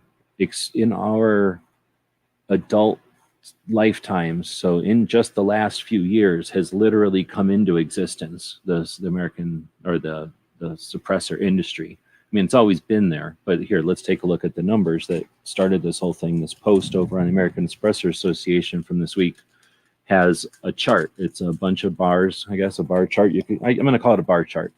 And over on the left, it's got the number of suppressors, and along the bottom, so it starts off with 2011, which is actually, quite a while ago.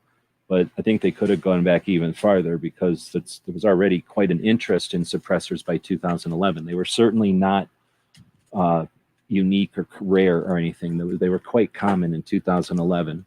But since 2011 to 2021, in that 10-year span, the number of suppressors in circulation, the number of sound suppressing devices that need to be regulated by the federal government, went from 285,000, so a third of a million, like almost a third of a million, I guess you could say, right? 285,000. In 10 years, it went to 2,600,000 plus a whole bunch more. So just an insane amount. By 2017, or let's say 15, the halfway mark, it was only at 700,000 or 800,000. 2 years, 3 years later, it was double that, and then again doubled again. So it's just been massive growth in awareness, interest, and people exercising their rights with the stupid registration. Anyway, super neat. And that tells you those didn't come out of thin air. People weren't making those out of zip ties and plastic bags. These are, companies making giant infrastructure, hiring employees, purchasing materials, making marketing and sponsoring competitions, and enabling more matches so people can decide to shoot a competition instead of not. The influence here would be awesome. I'd love to see something at a national level like NSSF, where they've got to focus on the industry and interest in educating people about our community and our industry. Talk about the repercussions of this many suppressors, or maybe American Suppressor Association could do it instead of just bragging about how many cans there are. Talk about what that means. 3 million cans. We probably know that that's probably most 9mm shooters buy a first can and they're like, it doesn't make my gun better. Then they buy another can and they're like, no, my gun's still lame. And then they buy a third can and they're like, no. And then they finally blame the caliber. Then they buy a 45 or some decent caliber, and then they only need to buy one other can. But see, because of 9mm, they bought like 5 cans.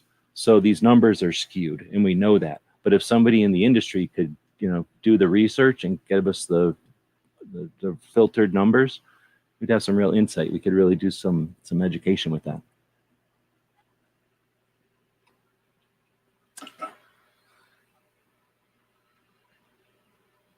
Next is Mom at Arms.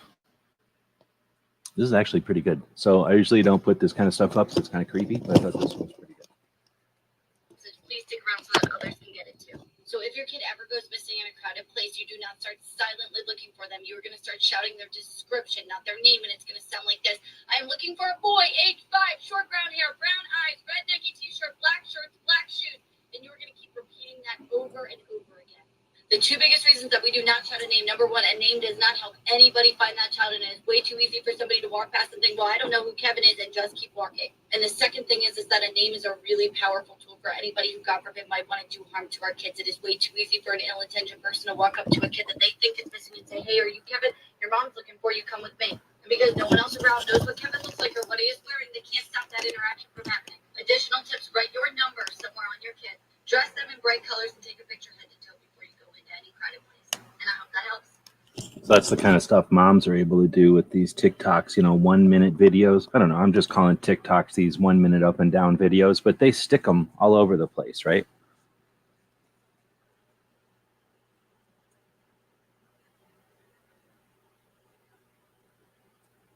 Uh, 45 minutes till eye on the target. Listen to Gun Owners Radio because they talk about 2A almost exclusively, right?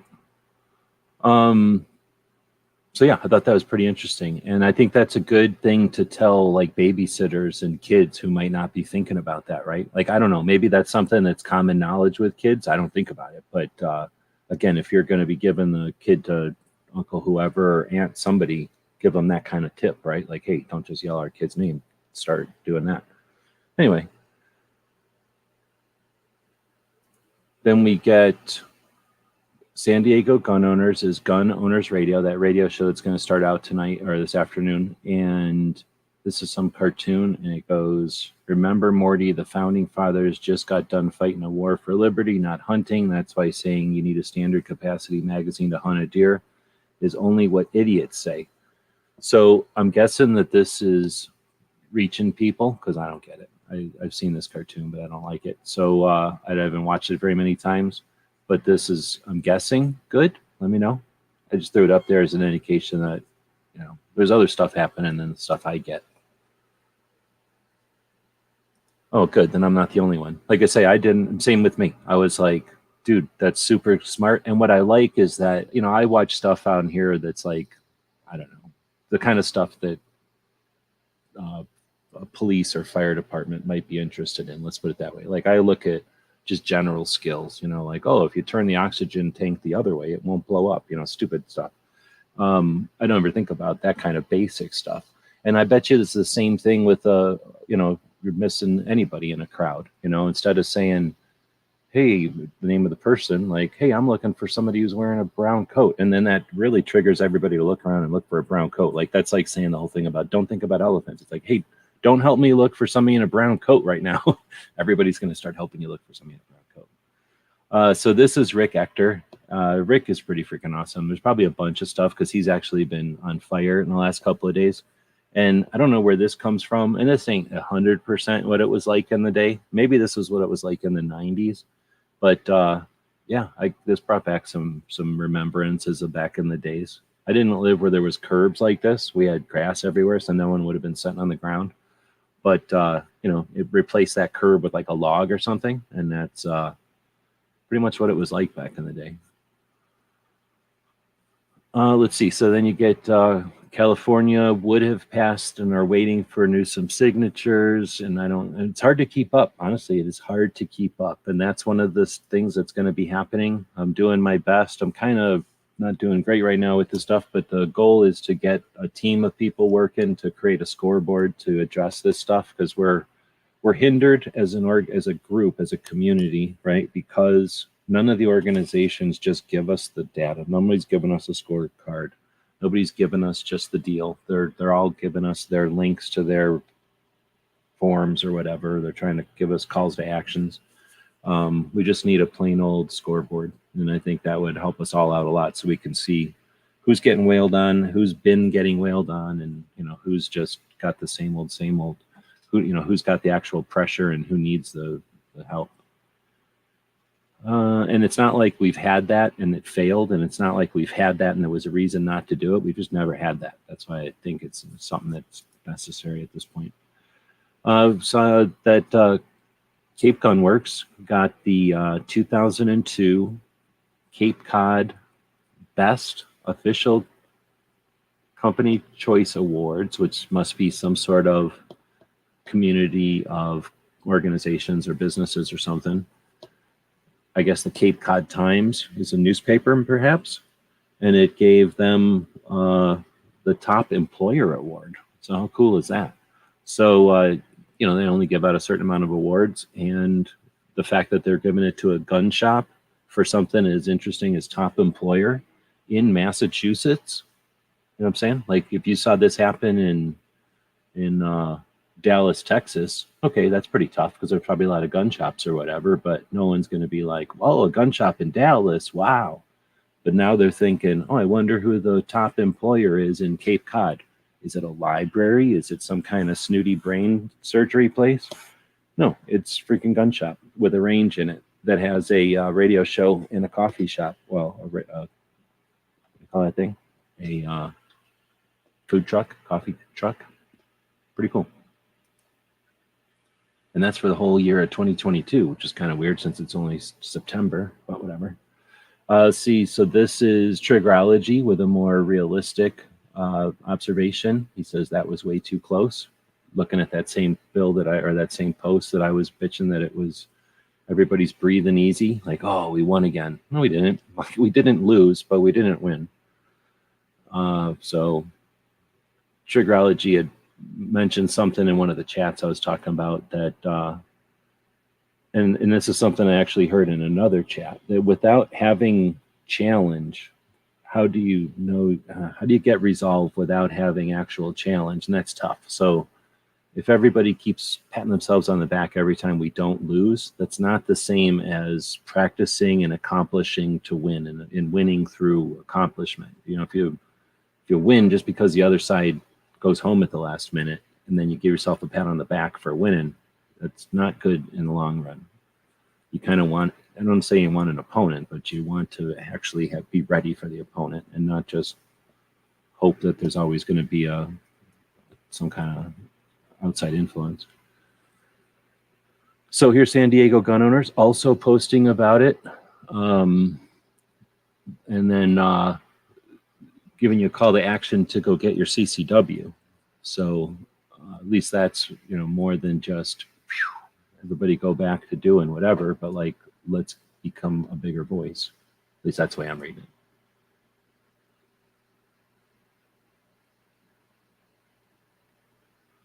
And let's see. Somehow it got clicked off of here. I get asked all the time whether I do private coaching, and the answer is no. But so many people kept asking me, I kept thinking, why? Is there like an accessibility problem? And the answer is yes. There are not enough coaches. There are not enough coaches in your area, and the coaches aren't affordable. So I thought, what can I do about that? And that's how a year ago today, my Patreon was created. And that is a video subscription service. So you get 2 new videos every single month. And these are appropriate for athletes who don't have coaches, athletes who want to supplement their current coach, and coaches trying to be better coaches. But I may have made it a little too accessible. You know what I mean? Because for the price of this many bullets, you can get 28 videos. Now that it's been out a year, 2 new ones every month too. So for less than this cost, you can learn about first shot nerves, and you can learn about how to set up your kneeling position, and you can learn about goal setting, and you can learn about how to get out of a plateau, and all of these different videos. So I'm really proud of it. I hope you check it out.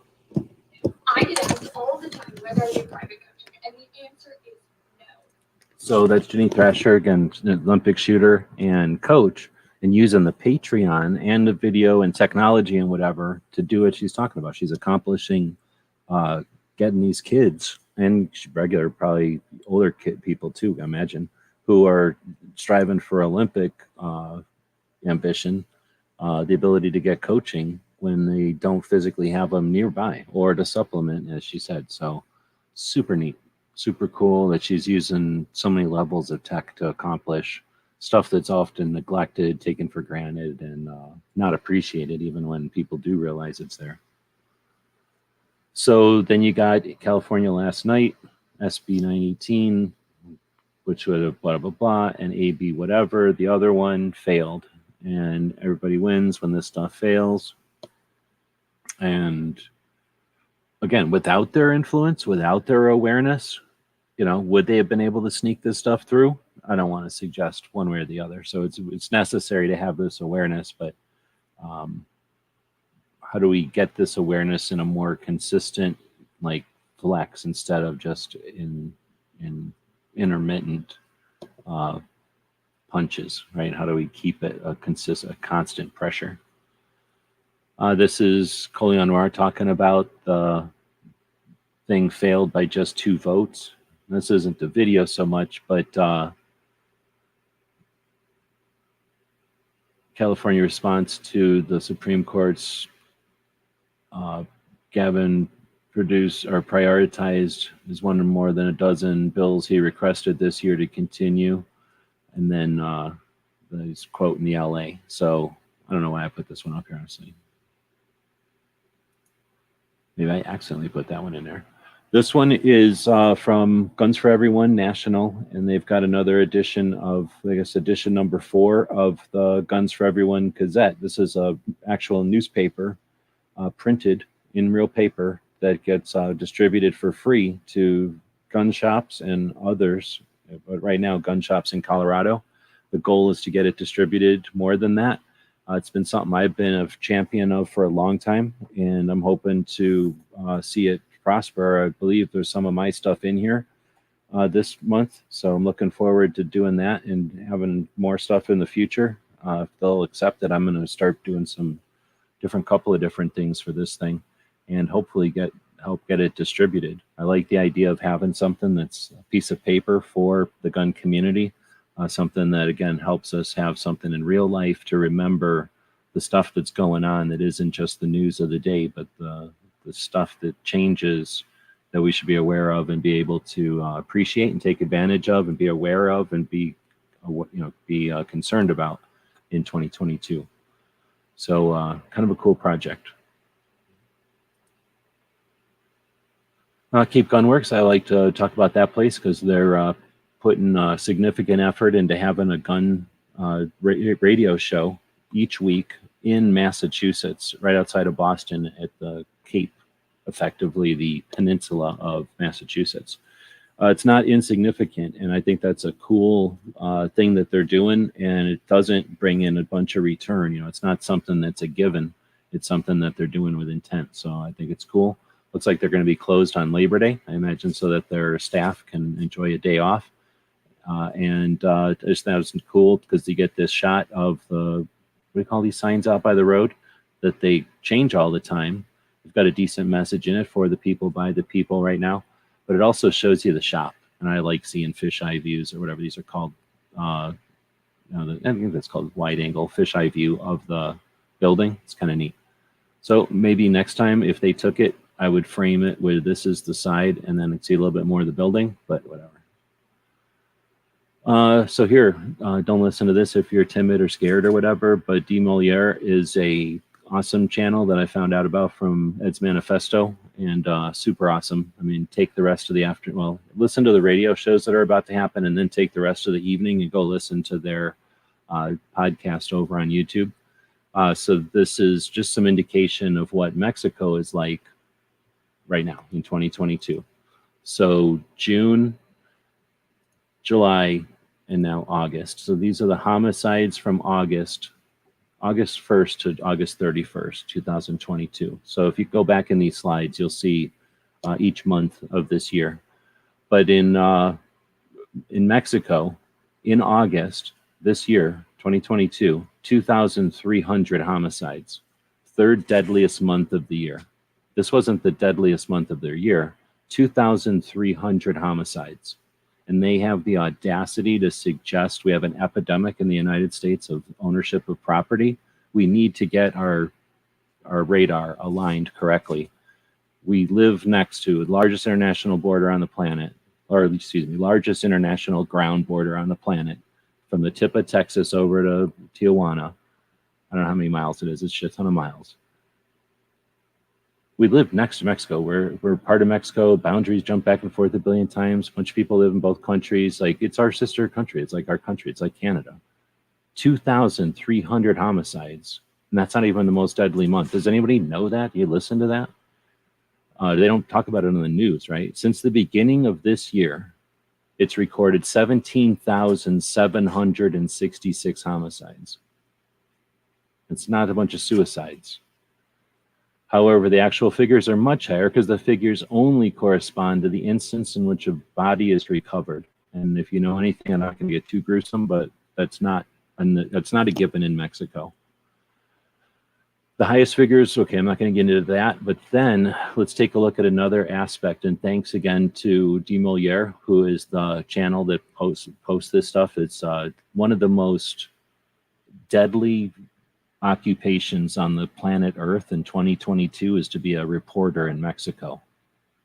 So thanks very much for providing these numbers and stuff, researching them and then having the balls to post them, although they're chicks, I think. Since the beginning of 2022, 285 police officers were killed on duty. And then despite the high figures, let's keep going. There are a total of 105,000 missing persons this year. 3 years after the president of Mexico implemented bullets, hugs over bullets, hugs, abrazos, no balazos, hugs, not bullets, this new thing. Oh, I thought it has it in here.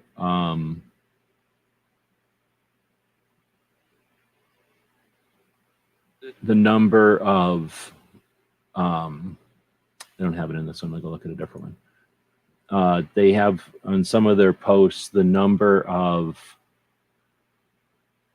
what's this all about? Do they got a new one? No. They have the number of politicians, and it's something like 85 politicians this year have been murdered in Mexico. So again, they're going to have the audacity to suggest that we've got a epidemic of, because of ownership and because of lack of after care for veterans who make up the majority of suicides, and then the suicides are what make up a majority of the deaths that they suggest are the reason that we shouldn't own property. Ridiculous. So especially when they suggest that the firearms and the deaths that exist are causational, but then when they look at Mexico, which has some of the worst restrictions on private ownership, and some of the, well, it's bloodier in Mexico than it's ever been in Afghanistan without a war being declared in Mexico.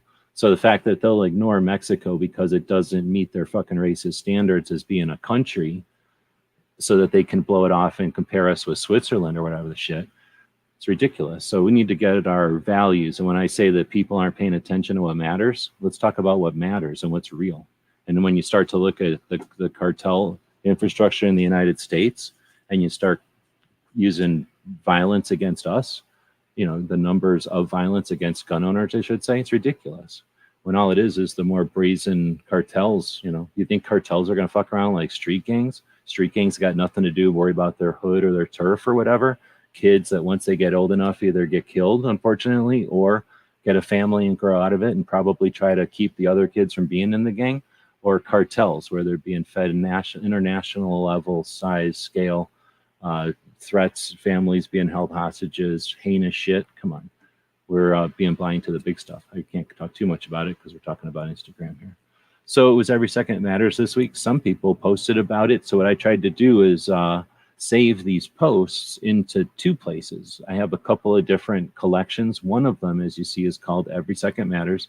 And everybody that used some sort of Every Second Matters patch or something in their posts, I would save to that special folder. So thanks to the people that recognize the Every Second Matters campaign, which is awareness of what our Second Amendment protects on the second day of each month. Just doing something to let people know that, you know, whatever you want to message you want to get out there, mainly because there's times when we need community, we need each other to either for support or for instruction or for, you know, help. And then there's times when times are good and we don't really need to hang out with each other and worry about stuff. And it's those times when the volunteer fire department loses its skills, right? It's those times when the Guard, the National Reserve or whatever, gets soft and fluffy. What we need is every once in a while to get together and drill. We need to get together once a month or so, dust off all the equipment, make sure we remember how to use it all, make sure it's in good working order, and hopefully put it all back away and say goodbye till next month. So Every Second Matters is the equivalent of the volunteer brigade for Second Amendment activists, essentially. So thanks to the people that participate in it.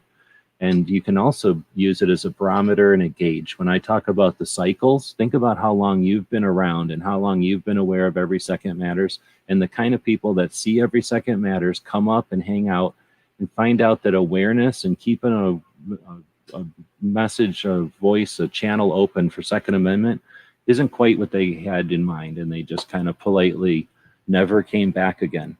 And some people, that'll happen and they'll be right back when it's necessary. Some people will never see again, and that's try not to get callous from that, but understand that not everybody is in it, and some people are observing, and some people are been here for the whole time, right? So it's an interesting element to the longevity of it. You get to end up seeing things that we would have never anticipated at the beginning of the whole thing. During the Every Second Matters this month, I found Stone Guy's video, linked to it, so anybody wants to watch the third Every Second Matters. The first two are taken down by the person that owned them, but the third Every Second Matters sort of incarnation conversation is available. Stone Guy is an interesting guy, and he hosted it. He still has it available on his channel. I kind of quickly went through it and explained some of the key players, but if you're interested in seeing the origin of it, the beginnings, it's just a bunch of people that understood apathy was our biggest adversary, and that there's things that we can do intentionally to avoid allowing apathy to win, even after we're not here to hold that candle. He asked us not to talk about the passing, so I'm not gonna, but people did, and I have to acknowledge the fact that we lost somebody who's important for the industry, for the community, and for some of us, our friends, our brother. Ladies, are you having a hard time tracking this? When I first started shooting, this was like the hardest part, aside from loading the magazine. So I'm going to show you a couple of tips on how to manage that slide like a boss. I'm going to be using the PDP F-Series for demonstration, but on the F-Series, the slide force is reduced, so I can track the slide with 3 fingers. So you're going to be facing the side of the gun, like so.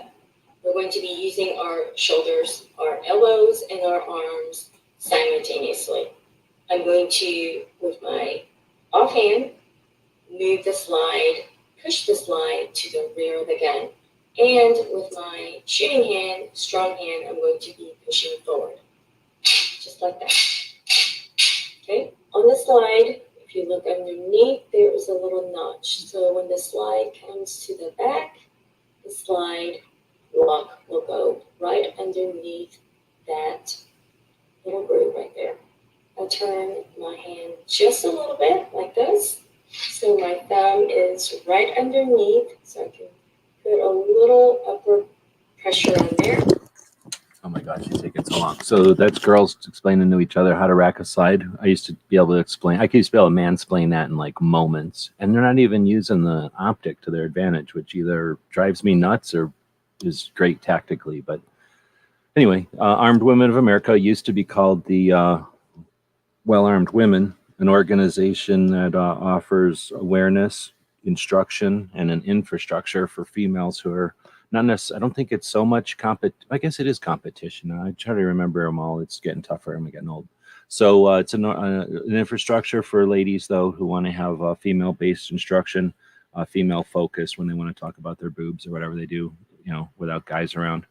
And in this case, again, showing off the way that they're using the tech with the up and down images and the fast videos. I just don't like, I would have mansplained this a totally different way. But yeah, that's basically the issue when you give somebody a small revolver. Unless you're using a tiny caliber, it requires a heavy spring. Heavy spring means that the slide isn't going to reciprocate willingly. And that means you're going to have quite a good hand strength, wrist strength, and arm strength in order to manipulate that thing with the kind of control and ownership you'd want on something as important and dangerous as a firearm, right? So when ladies would come out and try to operate the thing out in front of them with their basically elbows extended and holding onto it like you would a garden hose or something, you'd say, no, bring it back up, bring it up to your sternum, hold on to it really hard with one hand and don't let it move, and then use your other upper arm, like do a push-up on the damn thing, and you use your upper arm strength, and that was a way faster way to mansplain the same thing. But awesome to see, because usually they don't like it when you mansplain it to them. Let's see, so I like to go on the back of the slide rather than getting fisty with the muzzle. You're not allowed to get mad about that. People are got to learn at their rate. I hear what you're saying. So what we used to call this in the old days, back in the old days before everybody got suckered into buying $700 optics to put on their guns, we used to call that chamber checking, and that's super dangerous because you're putting your hand out there by the muzzle, and it's super inappropriate because you're not supposed to operate a semi-automatic halfway. You're supposed to operate the slide or don't operate the slide. So yeah, I'm not a big fan of this, but you're not allowed to talk about shit because then you're mansplaining and you don't know because you don't got lady parts. And I don't care. They can shoot it. I mean, my grandma, I'm sure, operated it poorly. I'm not gonna. I don't. My grandma never shot her hand off. I never see. I can't remember ever my grandma playing with her 25 ACP, but I know my grandma had a 25 ACP, and I'll bet you she did it recklessly. I'm just saying, because she was my grandma. No, I'm sure no one ever told her nothing about how to use that 25 ACP. I'm just guessing. Let's see. So then we have Aegis gun cleaning up in Utah, right? And being National Suicide Prevention Month / Prevention Awareness Week. I don't know how this all comes together. Be a good time to check out and support our friends over at Walk Talk America with this little green ribbony thing that they're doing. I guess I never really paid attention that the green ribbony thing is why they do the W funny and Walk the Talk America. I never really paid attention to that. So yeah, Aegis is a company that's offering gun cleaning and maintenance kits and the juices and fluids that you might need for that kind of work, and then offering some awareness of suicide prevention and mental health awareness. Battle Comp, I like to feature them whenever I can. They've been chatting quite a bit lately, which is awesome because I like to take the opportunity to thank them for making everything what it is, literally. I don't think SHOT Show would have been what it was, and if SHOT Show wasn't what it was, then the industry wouldn't have been what it was, because certain people wouldn't have showed up, and I'll guarantee you they wouldn't have showed up if it wasn't for Battle Comp. And because they showed up, other people could come around, suck up to them, and then eventually they became less rusty and angled, or less rusty and sharp. So Battle Comp probably, if Battle Comp wasn't in the mix, the industry would be totally different. I can safely say that. They posted this: the society that separates its scholars from its warriors will have its thinking done by cowards and its fighting done by fools. That was written by Thucydides or whoever, sometime back in the days before C. So Battle Comp posted this interesting thing that if a society separates its learned from its accomplishers, then the people that think about stuff will be cowards, and the people that do stuff will be idiots. And that's pretty apt. Can't do much about it other than be either the person who's active in getting the word out on voting, or be the person they vote for, right? What am I trying to say? Run for office or whatever. It's kind of what I read from that one. NAGA National had the Tuesday trivia thing earlier, and this one is sort of a weird do you know thing. So I don't know if these are new. I haven't seen them before. So I like the idea that they're putting these things out there. It's sort of trivia, but it gives you the answer right away. It says, did you know that Kennesaw, Georgia has a law that every head of household must own a gun? I think everybody knew that because of the song, but yes, I think that was pretty cool. We use that every once in a while, but people don't bring it up enough, in my opinion. Now we got Foss, who is hosting an evening show. I think I mentioned it a little earlier in the conversation today, that we've got he's got the special bonus. Far back did I put it? He's got the special bonus overnight mouse party happening tonight, so like 10 hours from now or something. And he's got a post of one of R&L Display's pistol displays, handmade in New York, and then with an Every Second Matters patch and a bunch of 22 ammo, which is appropriate because he posted that on Every Second Matters Day. Enrique also posted on Every Second Matters Day, and he had taken some classes, I think, with James. He knew him, so he had also posted a commemorative. That domestic tourist patch is one of Tactical Response's patches from, I think, 2013 era. Tactical medic. He asked us not to do anything lame, so he was just posting the last time he sent him like a joke, basically, on text or whatever. Those guys knew each other a lot. Pot of Gold has a bunch of cool things at auction besides guns, and one of them is these slots machines. I don't know if Alan Anchor is watching this, but is Alan Anchor watching this? Come on, man. Are you serious? Are they watching this? Are you serious? Come on, man. I'm just saying. Am I the only one thinking that? Really? I feel like I should get a cut of something. I should at least get a set. Let's see. So let's go back up to shooting parasport. So let's say you had most of one hand and nothing else going on the other arm. Are you going to quit shooting?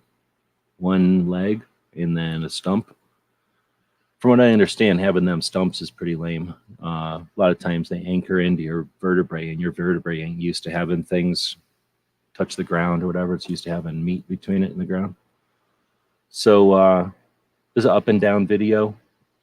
I'm guessing some kind of exhibition shoot, because maybe just in competition they shoot clays that puff up like that. But obviously this guy's super happy. I don't know what country he's from. I don't recognize the flag. Is that Italy? I don't know the flag. Does it say? Emilio Poli? Sounds Italian. And then I don't know if that's Italian or not. But shooting parasport is pretty cool. I was able to chat with Derek and give him the link. He didn't know about it. I guess, I don't know is Patriot out here? I don't know if he was listening to the chat with Derek on Monday of last week, but I guess they had a kid in who was I think he was completely no vision, and they used some kind of a sonar thing, some kind of a device so that the kid could aim. Seems pretty cool. Anyway, so I gave Derek the link to this, and then a couple of days later they were showing this. So this guy won. I guess they're just saying that the next competition is around the corner, August 29th. So it had already happened, but they were announcing that it was coming.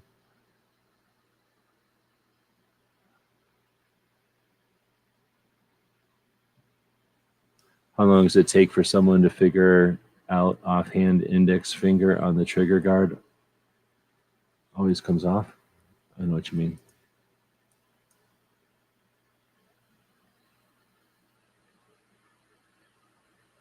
Oh, you guys are having a conversation out there now. You get it. Chris posted a Every Second Matters patch. I mean, he posted on, I guess, 22 long rifle. I'm not really sure. I don't get what happened here, but he posted Every Second Matters patch. Thanks for that.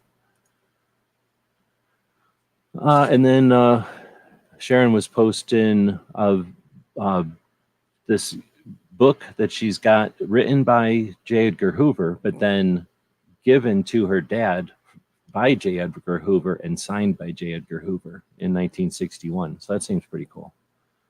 I guess KD was talking about reading, and then she decided to post this on the Instagram, which I thought was kind of cool to see a signature from J. Edgar Hoover to somebody who we've had in the chats. Well, to the daughter of somebody who we had in the chats. No, to the father of someone who we've had in the chats, I guess is what I said.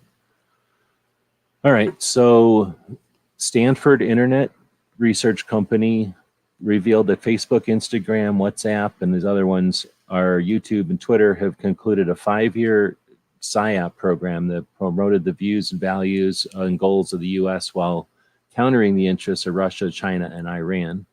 The source of the information was listed as both, was conducted across 8 social media outlets and used intelligence techniques such as such and such.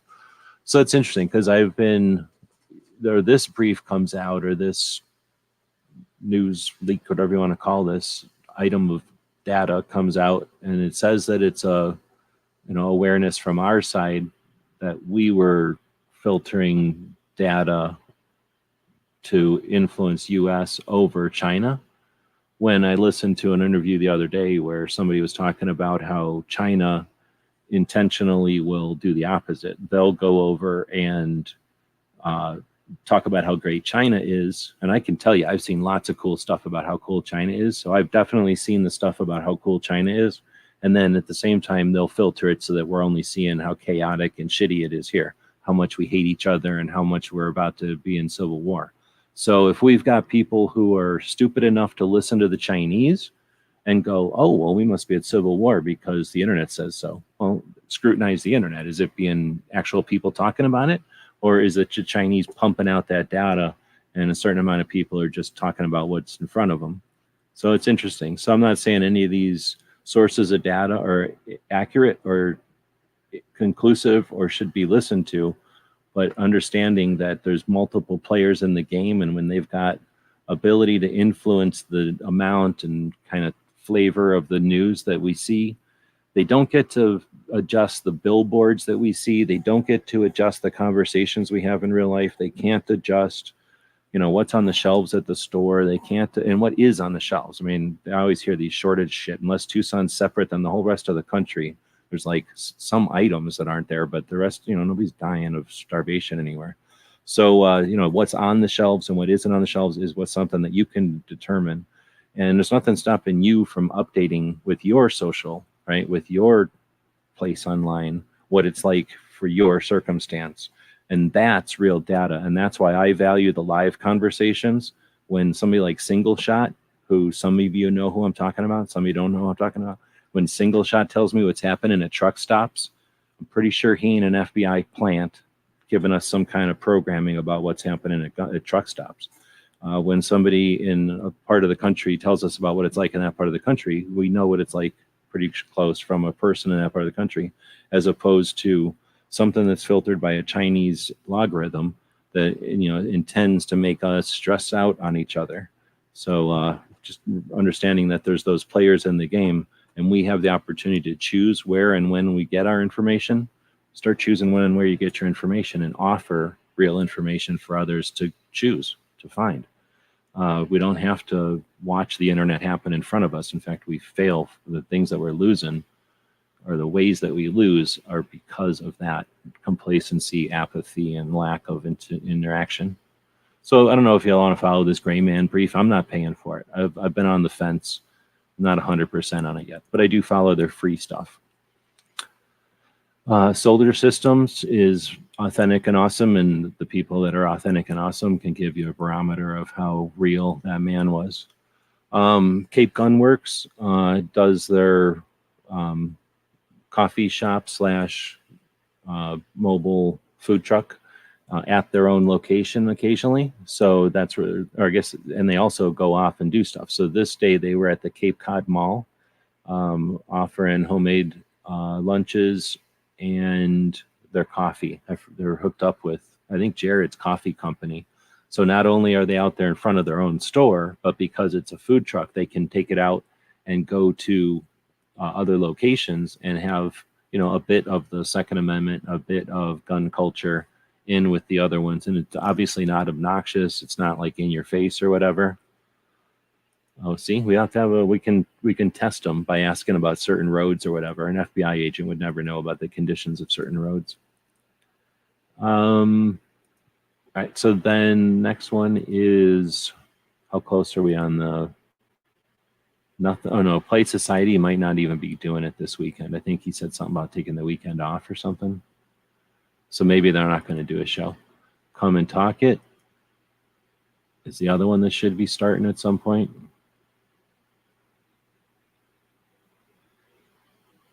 Nope, nothing. And then Gun Owners Radio. Maybe they're all taking the week off, and maybe I didn't hear that last week or something. Could happen. Nothing. All right. Well, so we'll just keep going, like if nothing's gonna happen. So I like Demolier. It's awesome.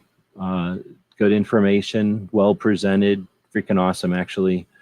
This guy is the guy that was in charge of the Texas Rangers for a long time. He was also in charge of international crime for the state of Texas. So they divided up tasks or whatever, and his gig was international crime for the state of Texas for a long time. And he was also in charge of the Texas Rangers. Now he does this awareness of cartel and border issues. But also animate the Mexican mafia. These are U.S.-based street gangs who collaborate directly with the Mexican cartels. Now, I spoke to local officials who are telling me that this was a part of a 1-month investigation, that all of this dope was directly linked to the Sinaloa cartel. And when we look geographically at where and who's in charge just south of New Mexico, it's all the Sinaloans. But you're not being told that. And that's the real problem here. We have no national strategy, as we are now seeing back-to-back seizures of over 1 million fentanyl pills at a time. So what it's telling you is that the strategy of an unsecured border is not working. The strategy of hugs, not bullets in Mexico is not working. And that the strategy domestically of prevention and treatment is not working. And you see it in everything from the overdose deaths to the seizures and what's happening to people in Mexico. I call it the perfect storm. Where is the leadership to tell you what's taking place? Missing in action. FBI director, DEA administrator, and the DHS secretary are missing in action. As always, be safe. Sorry. This is your daily sit rep. Now I want to share with you a seizure that took place in Albuquerque, New Mexico on Thursday through the great work of the FBI, DEA, New Mexico State Police, and the Albuquerque Police Department. Ladies and gentlemen, they knocked down over 1 million fentanyl pills, $4 million in U.S. currency, 142 pounds of methamphetamine, but also 2 hand grenades. Yes, I said that correctly. 2 hand grenades, along with 37 firearms, along with some of that candy fentanyl, as we're hearing about. So the question is, who was it responsible? Well, now So there's a lot of parts of that one. 2 hand grenades. Come on, man. So what is it with the gun shop selling hand grenades to the cartels, right? So again, we've got so many things that we could be paying attention to, legitimate things. We want to end gun deaths. We work on suicide awareness. We work on removing barriers to mental health, right? We change the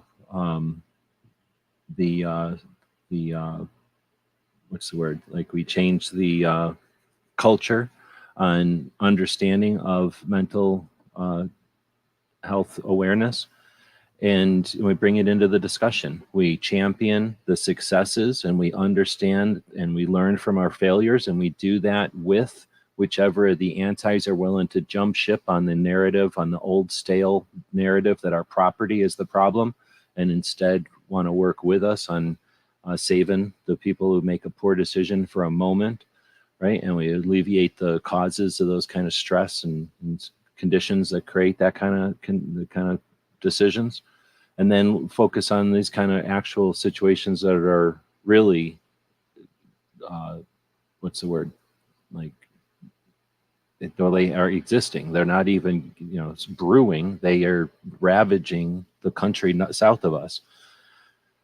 It's messed up. So hand grenades, the amount of fentanyl, the candy fentanyl. I'm not even into the whole drug thing, but what are they sending over candy fentanyl? What's that all about? Is that for some initiative, or is that for the dumb kids at the raves and stuff? Like, I can't even imagine. Either way, it's something that when we're having these conversations and listening to their barking dogs, we have to realize that their barking dogs are being paid well to keep us from paying attention to bigger picture stuff. And there's other bigger picture stuff. I just happen to live on the border, so I pay attention to this stuff. I've lived here for a long time. I've never seen as many cartel people driving around. I'll just put it that way. CNT or CTT is dude here in Tucson. And he puts in here, I keep hearing the question, how can you replicate the stress of a gunfight? Well, you can't, but you can prepare the skills needed for it, and that leads to confidence in your actions. From my experience, once any event begins, the stress we feel is very much self-induced and is a reflection of our dedicated preparation and definable abilities. My college lacrosse coach used to say, the game is just to see who did the work. The real win is earned in practice. So I post that because it's a good coach. It's a good sentiment from a coach, right? Like, you don't prepare for the event. The event is what gives you some determination of if your preparation has been adequate, right? Like, it's just the gauge. So that's the way everybody who's a real operator works. Like that's just the mindset of people that got the job done on a daily basis. It was constant preparation so that your training should make your work look like the day off, right? So it's just a lot of training and a lot of awareness, and their training. The thing is, everybody goes, "Oh, they're training." Like, "Oh, their training costs a lot of money because they shot a lot of bullets," but it's just doing the same stuff over and over. It's just doing it until you can't do it wrong. So an amateur practices until they do it right. A professional practices until they don't do it wrong ever. They just always do it right. So that's just the difference. And you're not doing anything fancy. You're just doing the same stuff over and over and over.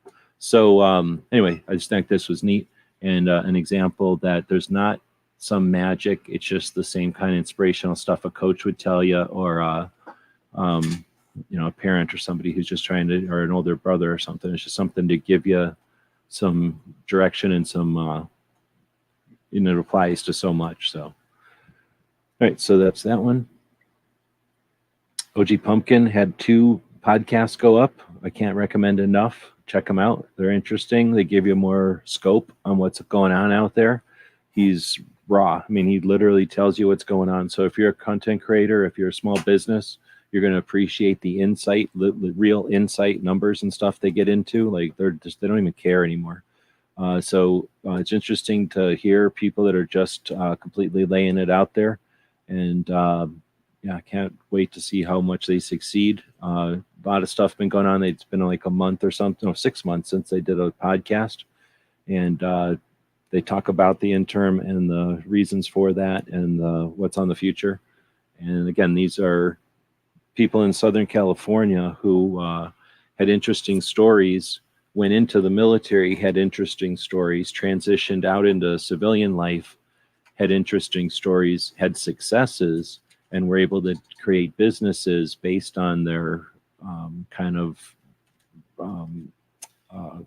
happenstance, like the way that they happened to meet each other, and find that they were successful in both encouraging the youth of Southern California by giving them some direction and some motivation, and also giving the veterans who are transitioning out of time in service something as a buffer, as a way to transition out. So accomplishing both tasks while at the same time creating businesses, doing it online and doing it in the modern way, and in the way that you would create a business online in 2022, or create a business with the internet involved in it in 2022. But by no means are these internet businesses. These are hands-on, boots on the ground, whatever, doing some interesting stuff. So very cool, worth checking out. There's 2 of them, and they're both a couple hours long. So you've got like 4 hours of podcast right there. And you think you can't, okay, Girl and a Gun posted this one, girl inspiration to each other. If you think you can or think you can't, you're right. So we steal it and mansplain it to us. All right, so there you go. That's everything. That was the show, and there may or may not be radio shows coming on because of the holidays. A lot of people will take the weekend off or whatever. That might be what we're seeing. I'm going to go over to the poll, and it looks like YouTube was more 2A than IG wins. So Instagram was not more 2A than YouTube because it lost. Instagram and YouTube being the same also lost. So therefore, YouTube winning, it extra won. It 1 times 3, I think, is if you do the math. That's how it works. So we'll end that one with YouTube saying that YouTube won. Who would have thought?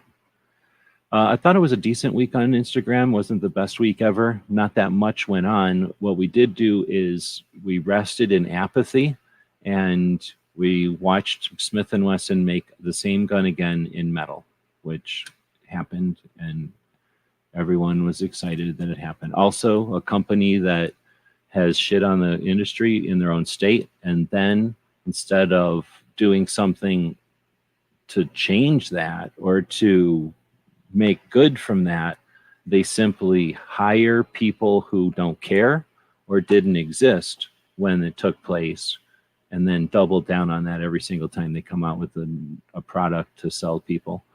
So instead of us having awareness and challenges to the status quo or any kind of research or kind of in-depth focus on the people who keep attacking us or why, or strategies on how to stop this from happening, we paid attention to an aluminum version of the gun that's already been around for a while and watched a bunch of people who got paid well to sell stuff to us in preparation for the season of buying stuff. So that's capitalism.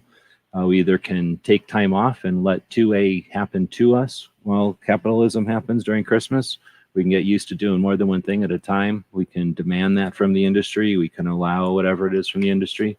The internet's both ways. You can yell at me for suggesting that you use the internet to challenge those who are offering you the same old year after year, while we don't challenge some of the core stuff we could be challenging. And we don't have more conversations on how to just end the debate instead of how to have the debate over and over again.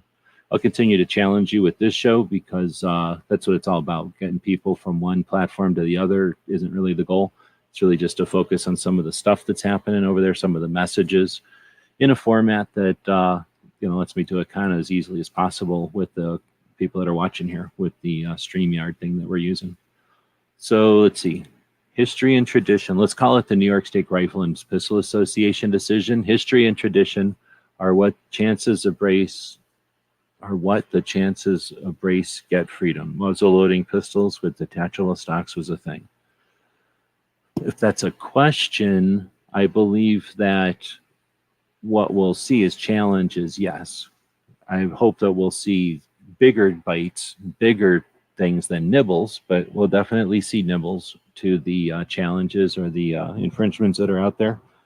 And the results of the elections, I guess, will give us some indication of what kind of ambition the politicians will have, the representatives will have.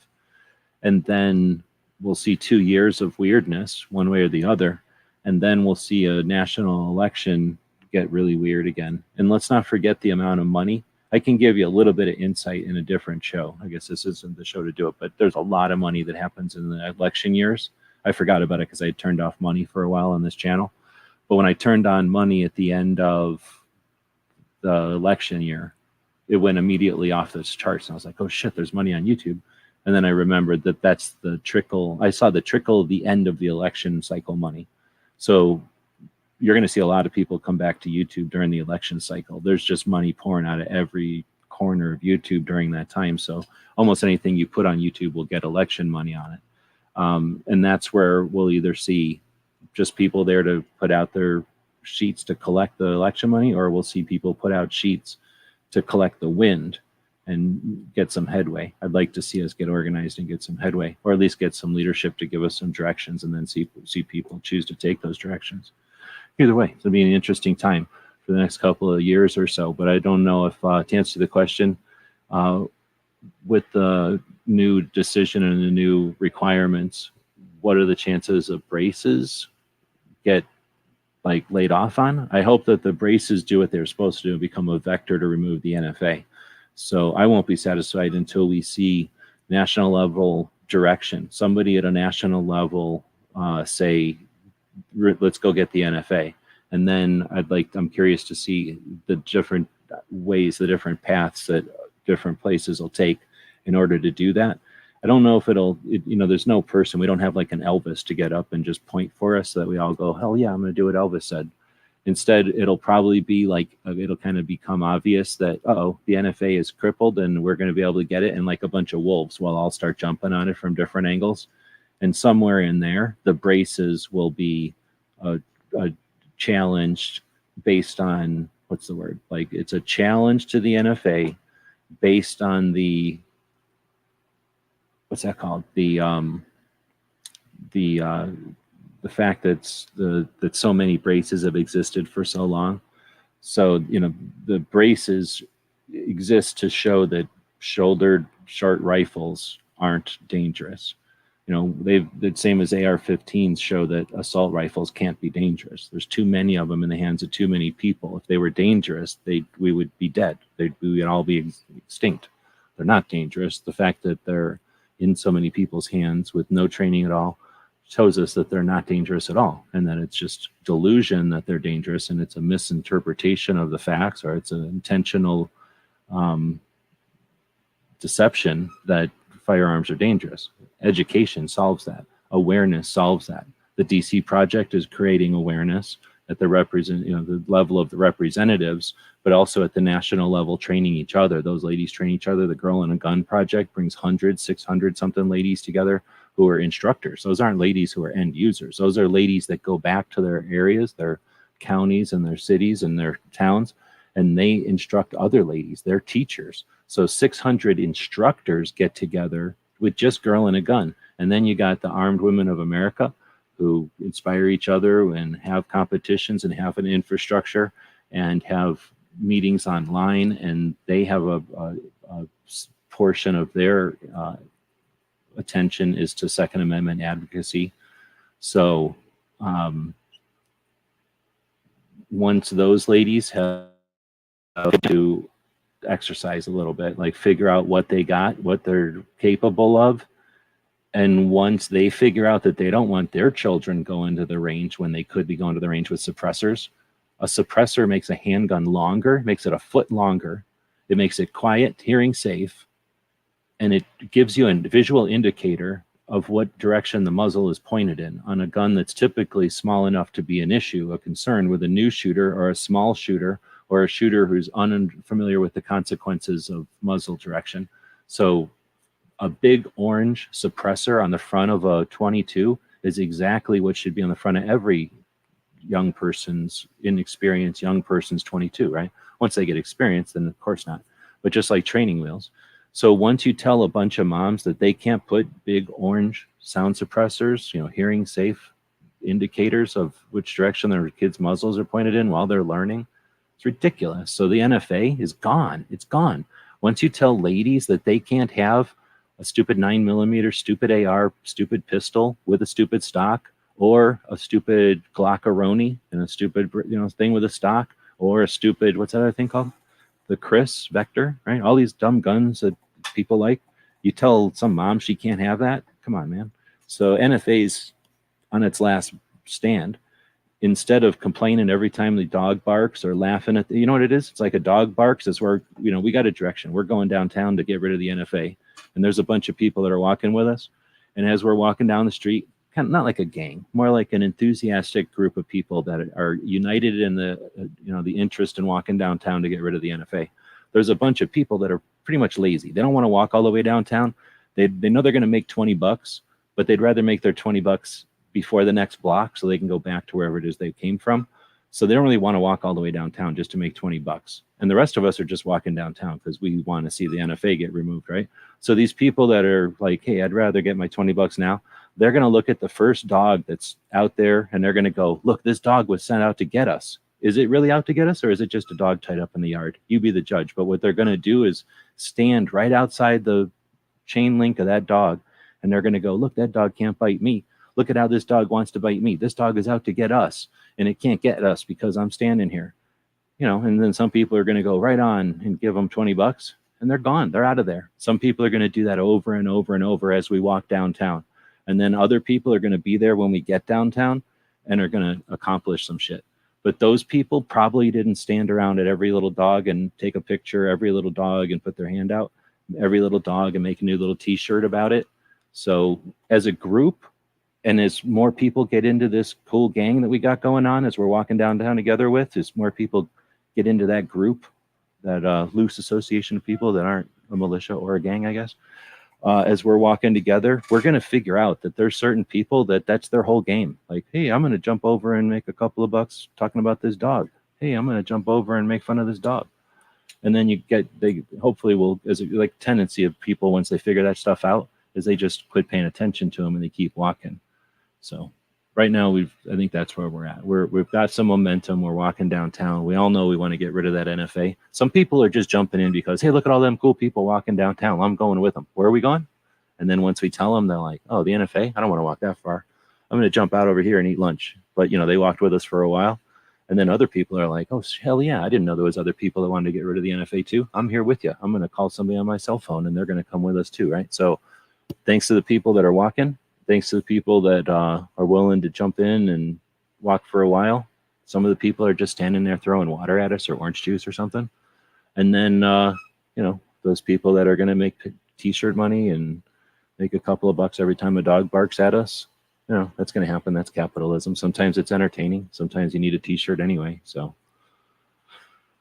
I'm pro dog over humans. I'm giving $20 to the dogs. That's messed up, dude. So with that, go buy somebody a taco. Go buy somebody a stack of pancakes. Go buy somebody, I don't know, a beer, whatever. It's Labor Day. You're not allowed to work this weekend. You're supposed to just relax. The whole country's got the day off, I'm pretty sure, paid vacation by our state. The state said we don't have to work. Let's see. I always think of 2A as pushing a boulder down a road.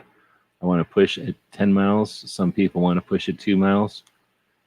I'll take the help for the first 2 miles, and then after we'll see what's left. I hear you, but I don't know if everybody, I guess we're saying the same thing. Like people kind of have the same intention of seeing it through, but I don't know. Researching, getting my 92. I found these channels and added them one by one. Oh, you're talking about getting Beretta 92? It was just 92 day. Think about all those people that claim to be Beretta fans, but did they celebrate 9/2, September 2nd? I'm sure it was every second matters, but I made a point of acknowledging that the Beretta 92 has a day, and it is 9/2. All right, well, so we were looking at Instagram. Instagram is this platform where you can look at people's pictures and whatnot. What the hell? Never enough ammo posted. It's so shocking, just weeks after that traumatic event, the Supreme Court decided, at a time when people are still worried. All right. So you get an idea. There's a bunch of different memes and pictures. Uh-oh. Not allowed to play the music part, but this is a DJI drone. Looks like somebody stuck a Roman candle to it and stuck it up there, and then they're shooting it down at people. But I'm guessing that's in Mexico, and it looks like those people aren't happy about it, so maybe they're doing it to disperse a crowd or something, or they're just doing it to cause a ruckus. It doesn't seem all that dangerous, but it could be a nuisance thing. I don't know. Does it say? Noisy neighbors? It would be fun if you had an area where you could do it, to stick a Roman candle on one and shoot it, maybe over a lake or something. That's interesting.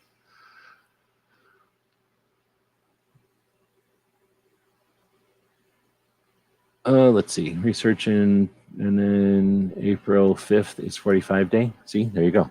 And then we of course have to celebrate stupid. The 18th of this month will be stupid 9/18 day. So that does happen. Luckily, there's a 9/19 day right after it. But, or wait, is it 9/19? I forget. Whichever the bad one is, there's a good one right before it and right after it. But there's the bad one. Let's not forget that. I think it's 9/19 is the bad one, right? I guess I can go look. Actually, I have it open literally right here, literally 2 buttons away and a little bit of a scroll. It's 9/19. So 9/18 day. And then I think 9/20 is Largo. So there's 2 good days surrounding the bad day. All right, well, I feel like I got all the time in the world because none of the radio shows are going live today, I guess. So I don't have to end this show. July 5th is CZ 75 day. Oh man, that's stretching it. I'm not seeing anybody. Am I crazy? Is everybody just not going live today? So I guess in a half an hour you got locked and loaded. At least that's live. About 30 minutes away if you want to check that out. Otherwise, have a good Labor Day. Have a good rest of the week. We'll be back here to look at 2A through the filter of the IG on the YT for y'all. And if you want to suggest something, feel free to click on our stuff on the Instagrams and, or add us or whatever it would be on the Instagrams. Figure out these tools. These platforms are tools. Figure out how to use them. If you're not posting stuff of your own, you're a user, you're a member, you're an entity on these platforms, and you are as valuable or more valuable often than those who are creating the content. There's fewer of those people, and they're just scored differently when they click on stuff. So as an individual clicking on things, every single interaction you make on the internet is recorded. Whether or not you click on anything, the fact that you look at something, the fact that you were on a page and something was displayed to you and you chose not to click on it, all of that is incorporated into the big scheme of things. And when people don't have a fancy thumbnail, people don't have something that's interesting enough to get clicked on, and they get shown enough times to enough people that the internet says nobody's clicking on their stuff, then they're dropped down a couple of notches, right? It works like that. So when you click on stuff, it's not just appreciated by the human being on the other side, but those you're teaching the robots that keep track of the internet librarians, giant robot spiders that are the internet librarians. When you click on stuff, it's like the internet librarians all mumble to each other, oh, somebody checked out that book. You know, and to them, it means keep that book a little bit closer in the inventory. You know, instead of putting it way in the back of this library, let's keep it up front. Somebody might want that book again. And then the second person comes by and wants that book, and they're like, oh, snap, we're going to keep this book right up front here because this book is super popular. That's all the internet's trying to do, and you're a part of it. So feel free to be part of it or just watch it all happen. Both ways it's going to happen. So you can either influence it or observe it. I'm going to click on a thing that's a commercial for our store. You can go over there and you can buy stuff. One dude in here bought stuff. Another dude in here also bought stuff. So thank you for that. That's how many sales we got last week. We could use sales. They keep us in business. They allow us to keep a focus on this stuff instead of stupid, boring stuff that makes money on YouTube, on the internet or YouTube. So thanks for the ability to keep us focused on 2A. Here's a store. We'll talk about it, and then we'll end it. GearWebsites.com is your source for firearms-based playing cards and books. We also have mugs, shirts, and posters with designs that we've made live. Of course, we have patches. Every Friday is Free Patch Friday. We appreciate your support. Thank you for shopping at GearWebsites.com. Tonight's episode, photo finish.